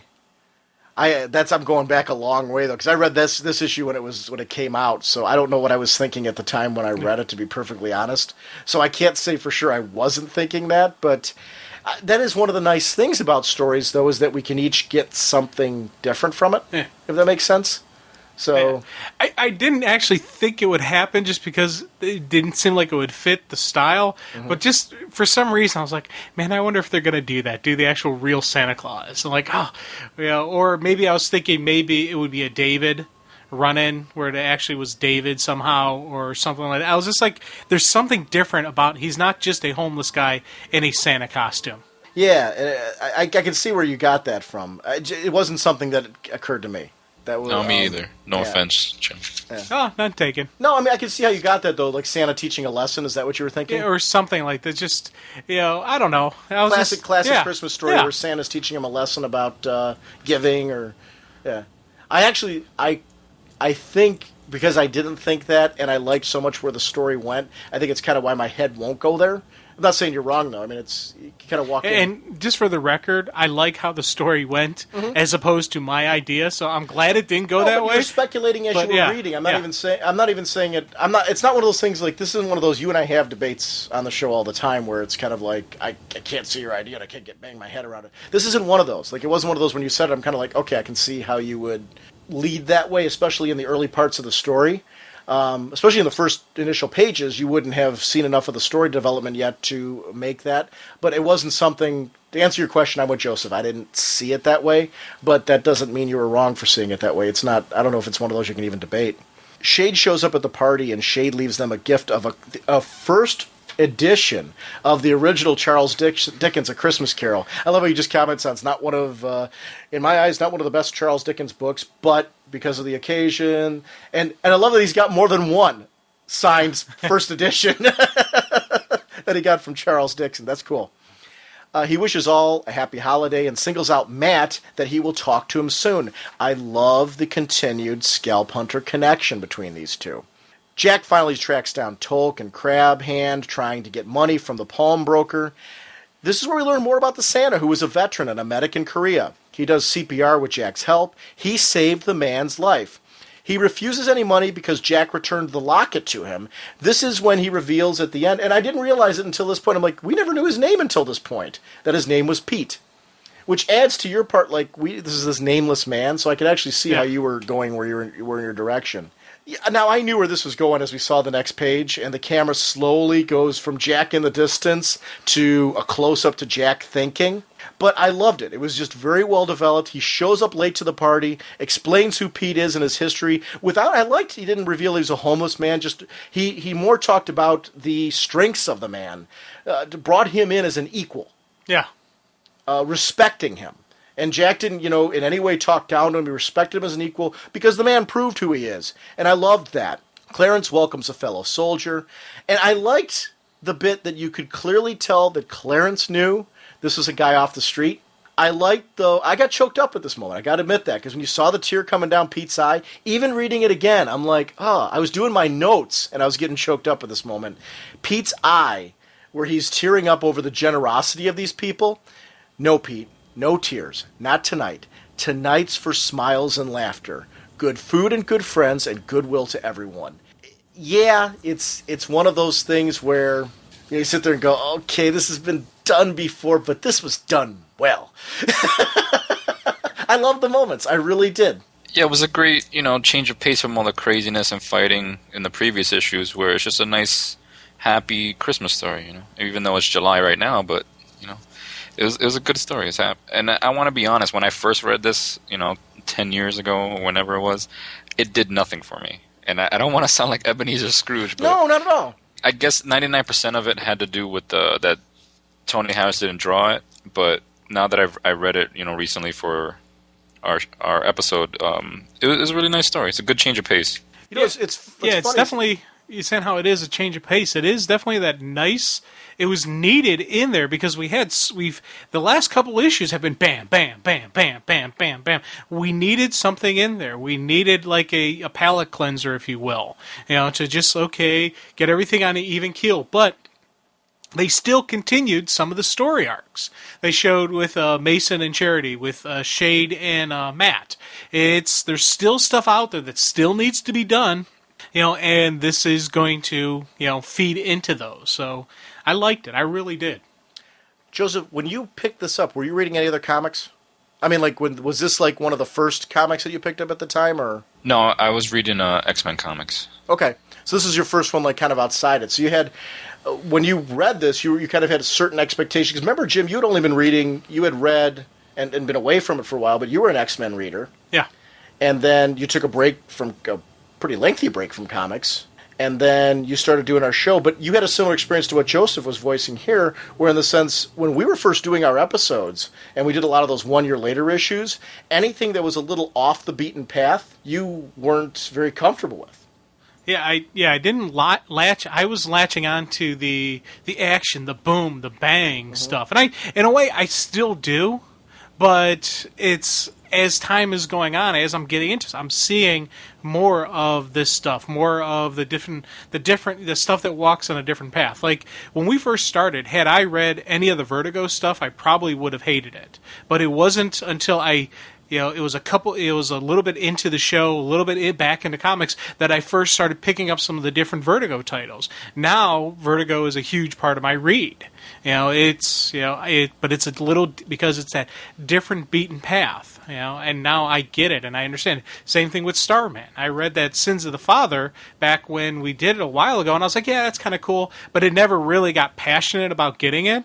We went back to it now when we did this series, and then I have the Starman omnibus, but I'm like, you know what? I can't wait for part 2, so I hopped online and I bought, some issues. I'm going to hit the cons, the next con we're at. I'm going to see if I can fill in the rack, and I'm going for the full Starman, floppies. And I will also get the Starman omnibus when it comes out. So it's... Oh yeah, I'm into Starman now. I'm hooked into Starman. I'm looking for the leather jacket with the Zodiac symbol on the back now. I'm like, yeah, I want that. That'd be kind of cool. They do have the T-shirt, because I know I have the T-shirt, but I've never seen a jacket with it. I've got this vision of you wearing like some weird like Groucho glasses or something like that on your head instead of the goggles. Instead of the leather vest, it's a raincoat, but on the back, instead of the Zodiac, it's the Wheel of Fortune. It'll be the whatnot. You're terrible to Jim, man. You're so terrible. Instead of being the whatnot, I'd be the Star Knot. Wait, Jim, in fairness to me, with how many years I've known you, will you please tell the man I'm being quite kind? Oh yeah, this is calm compared to some of this stuff. This is just general. I believe you. I really do, because I work with friends, and I've been working with friends for the past 2 years, and we rip each other apart. So I mean, it's nothing new. Yeah. It's funny, as I was reading this though, when you hit that point about how the change in the artist, I remember when I first started reading comics, I very much, there was a comfort zone for me on artists that I liked. I liked the Jim Aparo style on Batman. That was my Batman artist. That was the one that I latched onto. I liked the Neil Adams stuff, that type of Batman work. It took me a while in other comics, as I was branching out and reading more comics, to appreciate different art styles that kind of fell outside of that family, if that makes sense, that type of style, and to learn to appreciate that. It's now I look back at some of the older comics that I read in my childhood, and the ones that I was kind of like, boy, I didn't really enjoy that issue. I read it now with a fresh set of eyes, and I appreciate issues that I didn't care for in my youth because I was so stuck on one path as far as what my idea of what comic art should look like. So it's funny how, as you read more and you get exposed to more and you get exposed to different types of storytelling, you learn things like this for me, the thing that came out of this one, and kind of my summary of the whole thing was, a good comic can tell any type of story, but a great comic, you feel it. And that's kind of my experience with Starman, because I felt these issues. Everything from the stuff in 17 and 19, which weren't really part of the arcs, but they were leading into the arcs, to this last issue, 27, which was kind of an epilogue, but it had so much heart to it and so much emotion. And it's a great comic. If you've never read Starman, I tell people you have to read this. I can't give this a higher possible recommendation. I'm reading a lot of books right now, and there's certain books that wind up in this type of category, but it's a smaller list of books that wind up in this type of category. Other books I'm reading because I'm enjoying them, but then there's books like this that are classics. This is in a category of its own, classics. There's certain books that I will pick up. Like, I'm picking this up in the omnibus. There's a lot of books that I'm picking up their trade collections right now because of the fact that they're books that they're now reprinting that I want to read over and over again because they were classics. And when you find these kind of special books, you need to latch onto them. When you hear people raving about a book like this, if you haven't read Starman, you got to read this. I was actually so thrilled that, Joseph, I want to thank you again for picking this, because it's one of those books that, for me, it was a pure pleasure to delve back into this and go on and read Starman again, because I'm probably going to now pull out, not probably, I'm definitely going to, because I'm so into this right now, I'm going to pull out the rest of the issues and go through and start rereading Starman, the rest of it. And when I get the second omnibus, I'm going to reread it again. But it's not for another year we're going to get that second omnibus. So yeah, that's killing me. When you said that the last episode when we recorded that they were going to release one every year, I was like, in my head, I was like, what? Oh my God, I got to wait 6 years. Bob Wayne explained it in Chicago that their thinking behind that is he didn't say exactly a year, so he said there might be like 2 a year or something like that, but he said they're trying to space it out to get as much market penetration with them as possible. Whereas I don't know what their experience was with the sales numbers on the Jack Kirby's Fourth World omnibuses. If maybe they felt that they should have spaced those out a little bit more. I don't know if maybe that's what's driving this, but for me, I don't care when they release them, just as long as they come. My worry when you space things out too far does that mean that we stand a chance that they won't finish them? I don't care how long it takes, as long as I get all of them. I know. Are you in that same place where you're gonna Yeah, it doesn't. I mean, I'm gonna complain that it's gonna take so long, but I'm still gonna buy them anyway. Right. Yeah. Oh, big time. It seemed to me like they really were just giving people a chance to go through, read them, enjoy them, and absorb them. Not just, boom, boom, boom. They wanted, I don't think it was just $1.00. It kind of seemed more like okay, we're going to give you this chance to enjoy it. It's like, because these are thick, meaty volumes, so they're not just a simple trade. So you know what? I'm going to disagree with you there, just for a certain extent. I think we as comic fans, are so afraid. We feel like we're dirty to admit this is a business, and like there's something crude about that. I think we as fans need to embrace it. That yes, it's an art form, and the people creating the comics, that's the art form part. I'm talking about the creators, from the writers to the artists to the editors, straight on through. That's the creative end of it. But when you hear Bob Wayne talking over at at the comic conventions, he's coming at it from the dollar and cent standpoint, in the sense that we're putting together collections and trying to do it in such a way that they are marketable and they will sell. And he has to do that. That's part of his job. That's how we're going to keep comics coming out.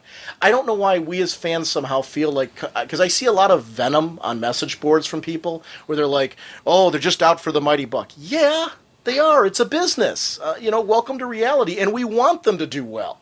I think the problem is, what we as fans need to demand is understand the business aspect of it, embrace the business aspect of it, but also expect the quality to go with the business aspect of it. That's the parts that we want to go together. We as the fans demand the quality. They need to take and consider the business aspect. You want a marriage of them both. So I think sometimes, and I'm just saying it just from a fan standpoint of, a lot of times I see that and it shakes my head. I'm like, no, people, you don't get it. Yes, it is $1. And I don't mean it in reflection of you. I'm kind of more, as any time I start off on a comment, I bring in like every other thing that I've seen all over the place, and it kind of eclipses everything you said. But, because I know you weren't going to that level. But that is one of the things when I think we as fans need to embrace the business end. Yes, it is part of the dollar and cents. I agree with you in the sense they want to space them out so people will read them, so they'll pick up the second volume. I think what ends up happening is if you don't give people enough time to read them. So I think it's a bit of both. It's a bit of what you're saying, but it is also a dollar and cents perspective where, like, if you don't give people enough time to read it, your market penetration on the first omnibus is not going to be as big as on the second, third, fourth, fifth, and sixth. Because they're doing 6 books of this. And they're hefty tomes. I think that's part of it. Sorry, I kind of got off on a tangent there, but it is kind of one of my things. I don't think we don't talk too much about the business end of it. And I don't find that there's a dirty aspect of the business end of it. I think there is when there's the perception that it's more money and less about quality, but I think there needs to be a nice balance of the two, because too many great quality books are canceled that I think if a little more attention was paid to the business end of that particular book and marketing it in a different way, it might have gotten some penetration. That's where smaller books get canceled that I think are quality books. I mean, look what happens with books like Manhunter. Manhunter needs like a market penetration. It's a brilliant book, but it's just not getting it. So, I don't know. That's kind of my aside on the whole thing. But I would love to have these come out sooner because I would love to read them quickly.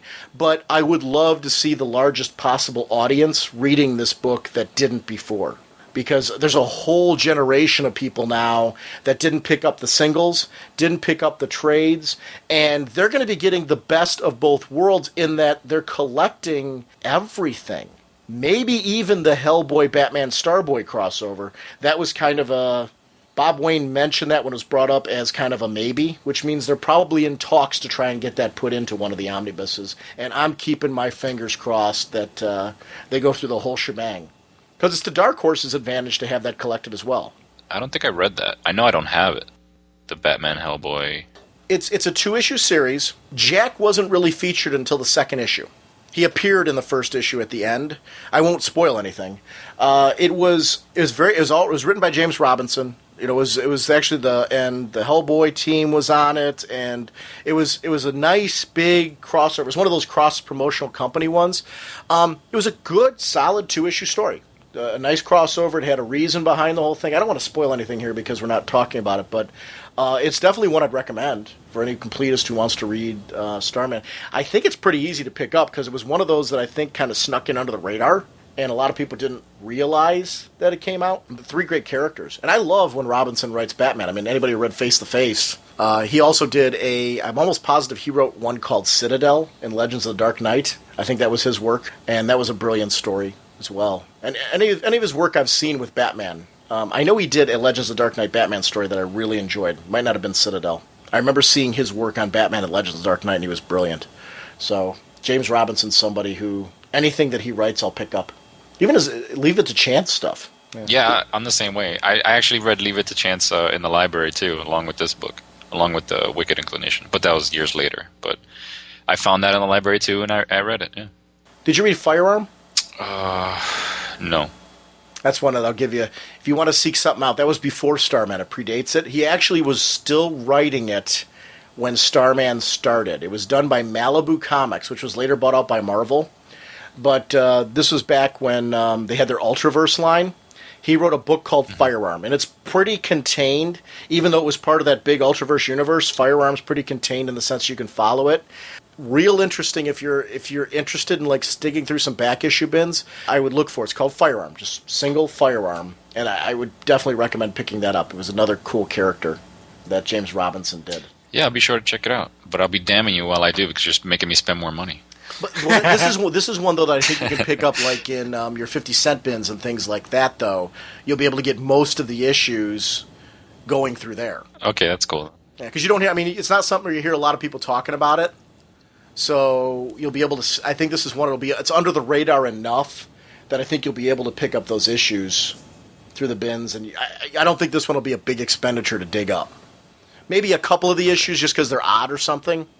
But he had this real cool villain called Rafferty, and it's another one of those that like you can see the writer that became the Starman writer in it. It's definitely worth picking up. Dang it, man! Will you just be quiet? It's good, dude. It's good reading, and like I said, this is stuff you can. I guarantee you, most of this you can pick up in those back issue bins. You know, it's not going to be one where you're going to have to go to the back shelf. You know, the one where everything's like. Already slabbed, and you can't touch it unless you've got cash. It's not going to be one of those type of seek outs. So, Joseph, I want to thank you for picking Starman Wicked Inclination. This was an absolute wonderful read. Thank you for your patience on this segment. Actually, this is the episode we're announcing our next contest because we wanted to wait till we got this one done. Like a year later. Oh, okay. It is a year later. Yeah, it kind of completely drove the way we're doing our contest now, like so it doesn't happen again. I want to thank you, though, because these actually have all been fun for me, and it's actually driving how we're going to continue to do our contest, because I like doing this where we have another voice come in, and you guys get to drive our topic on the show, because I don't know that because we already did Starman, Jim, I don't know that we would have picked this, and I'm so glad that you did, because it was a fun read to go back and reread this and to be able to talk about this. And very timely with the fact that people reading the omnibus right now who are like, or I do think there's a pocket audience that's kind of like, I don't get it. I don't understand Starman, who are probably listening to this saying, all right, now I understand. And then they'll go off and grab them. So thank you for picking this. Yeah, and I want to thank you guys for first, picking me as one of the winners and letting me pick this to review, because this, as I've said before, this trade just holds a real close place in my heart that means a lot to me. And, thanks for letting me do it, because I just wanted to get it out there and let everybody know how much I loved this character and this company as a whole, DC, and just wanted to get it out there and let people know that there are other books out there that are great that you should be reading. And you mentioned that you're going to be on the Comic Tube podcast coming up? Yeah, I actually spoke to Ziggo day before yesterday, and we're going to record a week before my birthday, and he's releasing the episode on my birthday, so that's like a nice birthday present to myself. Okay, From him. What will the date be that's going to be released? August 20th. Okay, perfect.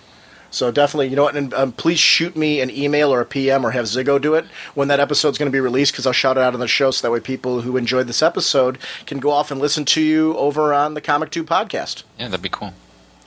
Can't wait. Can Batman escape? One hint, the worst is yet to come. Our next episode is going to be Dark Knight. And, of course, we're going to be talking about the direct-to-DVD release, Gotham Knight. So we're going to do a double whammy. That was a listener request up on the forum, and then a few other people jumped on. And I'm like, you know what? I'm imagining most people are going to want us to talk about Dark Knight and Gotham Knight. That's going to be an episode that people want. It's timely.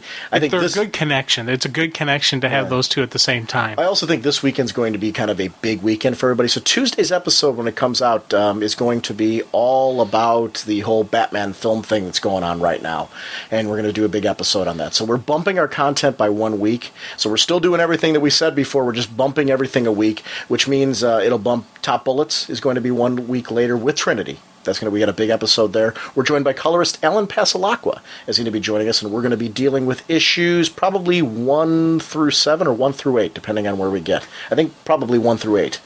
Of Trinity. It's kind of our first big Trinity episode, and we're going to talk about that series so far, how we're enjoying it, and we got a special interview on that with Alan Pasalacqua as well, and Top Bullets for the Books of June. Mm-hmm. So that'll be on that episode. Then the week after that, it's going to be Seven Soldiers. We're finally going to get into Seven Soldiers and delve into that very heavily. I'm very excited to jump that. It's going to be the last part of Volume 1 and all of Volume 2 we're going to be discussing. That may be a 2-part discussion. It all depends on how that turns out. So maybe. We'll have to see. Well, we thought Starman was going to be a 2-part discussion too, so let's kind of wait and see how that turns out before we announce that directly. But to just give kind of people kind of a rough idea of where we're heading right now. And then for sure in August we're going to be talking about Uncle Sam and the Freedom Fighters, which is our current book right now from In Stock Trades. So I want to keep all of you involved in that. I want to talk about our contest. We want you to be a part of the show. We are finally starting our new contest. All of you creative people on the forums, we are looking to immortalize your effort. We're going to immortalize your efforts, guys. Finally, you've been waiting for this. Chance to be a myrtle. You're going to be immortalized. We are looking to immortalize your efforts. Have a great listener rant that is article-worthy. Send them to us for the website. We will use them for the website content. Where's What Not Nows? We want to create show-related banners or artworks. Have sketches you've received from a con that you want to scan and send in. Have another creative idea. I mean, all of you have talents out there of things that, like, you could take a look at the website and say, boy, guys, you could use this, you could use that. Here's something we could do. This is a talent of mine. This is something I have fun doing. Look for things that you have fun doing. Some of you have been doing these wonderful rants on the website that because of the sheer amount of content we haven't had a chance to get to all of them. There's no way we're going to get to all of them, and I'm not saying that to... So I'm like, Sam, how can we do something fun with all of those? And I want to start getting the bullet point section on the site going again. I want to take those rants that are so well done, put them up as articles, so people who are searching around the web, doing a search for them, they'll come across those particular characters on our site. They can see your work on there. Also, a lot of people are already sending them to the Bookbag website. You can double dip. If you've sent an article to the Bookbag website and you send it to us, you can get credit for 2 contest entries for doing that, because we want to help support Bookbag as well. There is an email address I've set up specifically for the contest now, because this is going to be an ongoing thing. So to help me keep organized, ragingcontest@gmail.com. Every other month, our In-Stock Trades Book of the Month is now going to be decided by a listener we pull from our contest. Along with that listener prize, we are going to choose a runner-up. That runner-up is going to, or a couple runner-ups, depending on the kind of contest prizes we have. Right now, we've gotten some donations, so we're going to have a few runner-up prizes on our first one, where they're going to be people going to pick from grab bags of items that we've gotten from listeners who've donated them to us. So we have some free giveaways and stuff, too. Our grand prize winner is going to join us for the September Book of the Month. They are going to get to pick what that book of the month is going to be, and we are going to, very similar to what we just did here with Joseph, they're going to join us. So this is now going to be a bi-monthly thing on Raging Bullets, where it's going to be the listeners driving the content for that episode. That book will be discounted by In-Stock Trades. We will have a good time having that discussion, so you guys get to join us from doing your hard work. So it's kind of a way, because of the fact that these people have been doing all these wonderful things on the forum to keep generating our forum discussions, to keep doing that. If you've got a rant that you've been doing on the forum that you're like, guys, I wanted you guys to talk about this on the show, we're frustrated that we haven't been able to get to all of them either.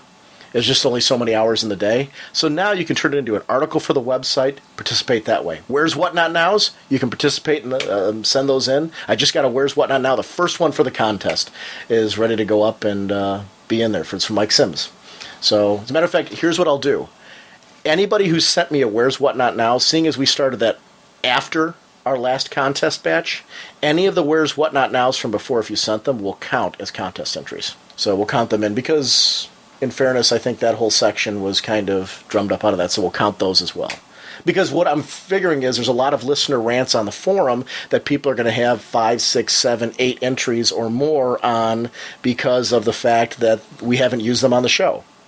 I will say this as well. Any rants that you feel that are article worthy, that you want to change and mix up so they can be for the site as well, go ahead and turn those in. We want to drum up stuff on the site. I want to make the site comprehensive. Anything you sent to Bookbag counts as well. So we're trying to make it easy for people to enter the contest, if that makes sense, using things you've already created or using your creative talents that you have to create stuff for us that advertise the show.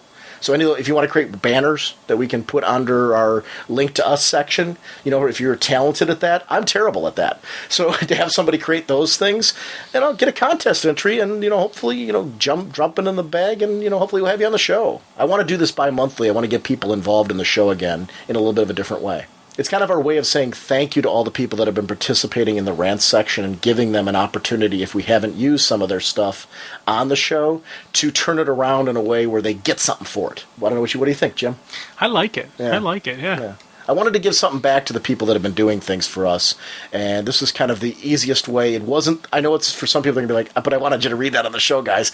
I wanted to read them all on the show, too. So I was like, how can I find a happy medium where we all are kind of happy, and hopefully we can get those people on the show in some capacity, but then they can drive that content. And In-Stock Trades now, with the fact that they're giving us these Book of the Months to do, this is a great way to do this. Let's get the listeners involved bi-monthly and as a segment. So it'll be kind of a contest. So September will be the first one, so start sending them in. Ragingcontest@gmail.com. What's that address again? Ragingcontest@gmail.com. I want to remind everyone about the Gypsy Café, Sunday, August 10th, our first ever Raging Bullets Geek Brunch, www.myspace.com/Gypsy Cafe to see the previous menus. We're going to be recording live. We want you involved. Please email me at ragingbullets@gmail.com if you're going to be in Pittsburgh for the event. I want, it's helpful for me as we get closer to it to know how many people are going to be there. We've had some discussions. Are we going to be on the stage? Are we going to be at a table? What are we going to do? Being able to coordinate with Yoda Jones from the forums on this many people have let me know so far. He's already advertising, so he's making this really a nice event for us. We're going to be out there Saturday for sure. So if you're going to be out there and you want to hook up on Saturday and hang out, that's great too. We'd love to do that. Anybody in the Pittsburgh area that knows some things about what to do in Pittsburgh and where we can kind of coordinate a fun event or something like that, we'll try to coordinate and get all that together and have a good time Saturday night. So if you're going to be in the area, let us know, because the more information we have about who's going to be there and when, the more we will coordinate what we're doing. We're kind of building this around you. So please let us know your status as far as if you're going to be in Pittsburgh for that. And we'd like to make this kind of an annual event, kind of an end of the summer thing. So if people are interested and they come and join us for this, we'll make this kind of an annual, fun, casual meetup, breakfast, recording the show, and having a good time. So if you're going to be there, join us. I want to shout out the DC Elseworlds live action fan films, dcelseworlds.blogspot.com. There's 3 episodes out so far. Mr. Terrific, Huntress, Green Lantern, Donna Troy, Cyborg, and more, all in an Elseworld-style story. This is high fan film production values. We're going to be getting them on the show. We're shooting for next week as a part of our Dark Knight, Gotham Knight episode. We're going to have a segment with them, hopefully talking about fan films. We're keeping our fingers crossed so we can coordinate that. But that seems like a great episode to have them on to talk about fan films as well. We'll kind of do a media episode revolving around DC media. So that'll be kind of a fun one. So we're shooting for that next week. We'll see how that works out. And we want to thank our sponsor for this episode, DCB Service and InStockTrades.com. Remind everyone to pick up the Booster Gold Hardcover Volume 2 Blue and Gold. Regularly $24.99, 40% off, only $14.99. Superman 688, written by James Robinson. Regularly $2.99, 40% off, only $179. Action Comics 869, written by Jeff Johns, art by Gary Frank and John Sabal. Regularly $2.99, 40% off, only $179. Whatever your shipping preferences, bag and boarding preferences, DCBS accommodates those collecting needs. Don't forget our In-Stock Trades book of the month for July is Uncle Sam and the Freedom Fighters, collecting the 8-issue miniseries spinning out of Infinite Crisis. Regularly $14.99, 47% off because they're supporting us. Only not $7.94. $7.94. I almost said their regular price, which is $9 something, but it's only $7.94. 52 The Covers hardcover. All the covers by J.G. Jones from 52 with anecdotes by the artist. Regularly $19.99, only $12.59 with a 37% off discount. InStockTrades.com is your source for your collected edition needs. Thank you for supporting us. DCBService.com and InStockTrades.com. And we will see you next week with the Dark Knight and Gotham Knight. Yeah.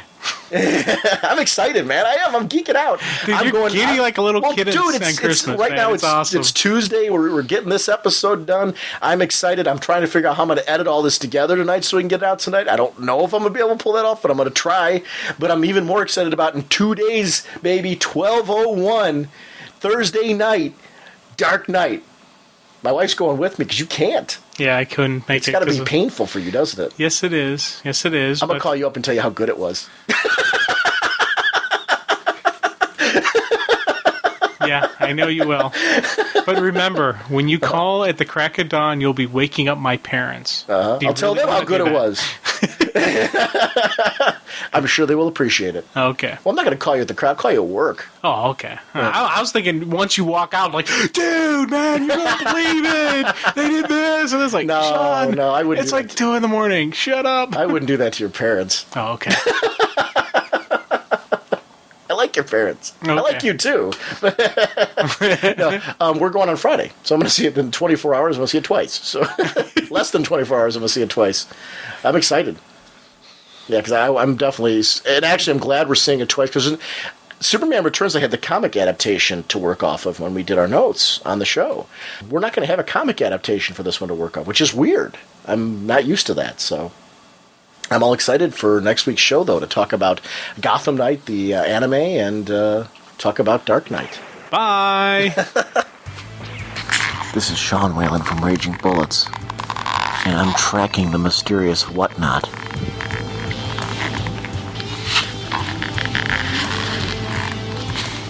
You have to sneak up on a whatnot quietly, otherwise he'll notice you.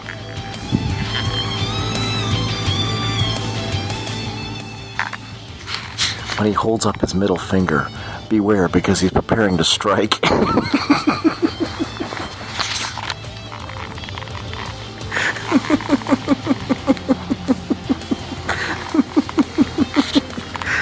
Don't throw large tubule things. I'm here with Nick Heskett, friend of the show. And Nick, what are some comics that you're... Actually, let's talk about this. This is your first con. How has your experience been so far at this con? My experience has been a lot of fun. Got a lot of great sketches from Katie Cook and Art and Franco. Mentioned you guys there. They love the show. We talked about it. I'm going to get Mike Norton and some other ones here and there, but can't wait to explore the actual shopping and the panels. So excited. What are some books that you're reading right now that are like your top of the stack books, books that are really exciting? Or what's even just one book? What's a book that's really grabbing you right now that you're like, wow, I can't do without this? Booster Gold. I first got into comics, Blue Beetle died on my first comic I ever read, and seeing him back, I was excited. Now I'm sad that he might have disappeared. Got the Showcase Booster Gold, going back and reading that because of you guys, and oh my gosh, I love it. That's awesome. That's awesome. It's great. So that was that your first foray back into comics, or into comics in general? Yeah, I kind of read in high school, went to college, was broke, started getting back about 2 years ago when Infinity Crisis started up, and been back full-blown since, so. That's awesome. Alrighty, well, it's lunchtime here on, what's today, Friday, yeah. And we're at a nice restaurant with Neil Gray, Red Lantern from the forums, and... Our food just arrived. What? Our food just arrived. Alright, and our food just arrived, so I think we're probably going to stop recording right at this second. Marinated chicken. Right here. I'm here with Mike Sims, who you probably know from seeing the Where's What Not Nows on the website. And Mike, why don't you tell us a title that you're really enjoying right now, something you can't do without each month? Just finishing up Gotham Underground, actually. So I've been picking it up, got all the series. I need to finish up reading them all. I think I'm on issue 6 right now, but I've been really enjoying that, so it's been really cool. What's drawing you to Gotham Underground that you're like, I wanted to finish this series, I wanted to get all the issues? I really like seeing all the different villains in it. You know, you're getting the whole wide range of Batman villains, so I thought that was pretty cool. Yeah, I like that series a lot because it set up a kind of like a power struggle for Gotham's underground there with between Penguin and Whale and who am I drawing? I'm drawing a blank at the moment. The guy who had his face redone.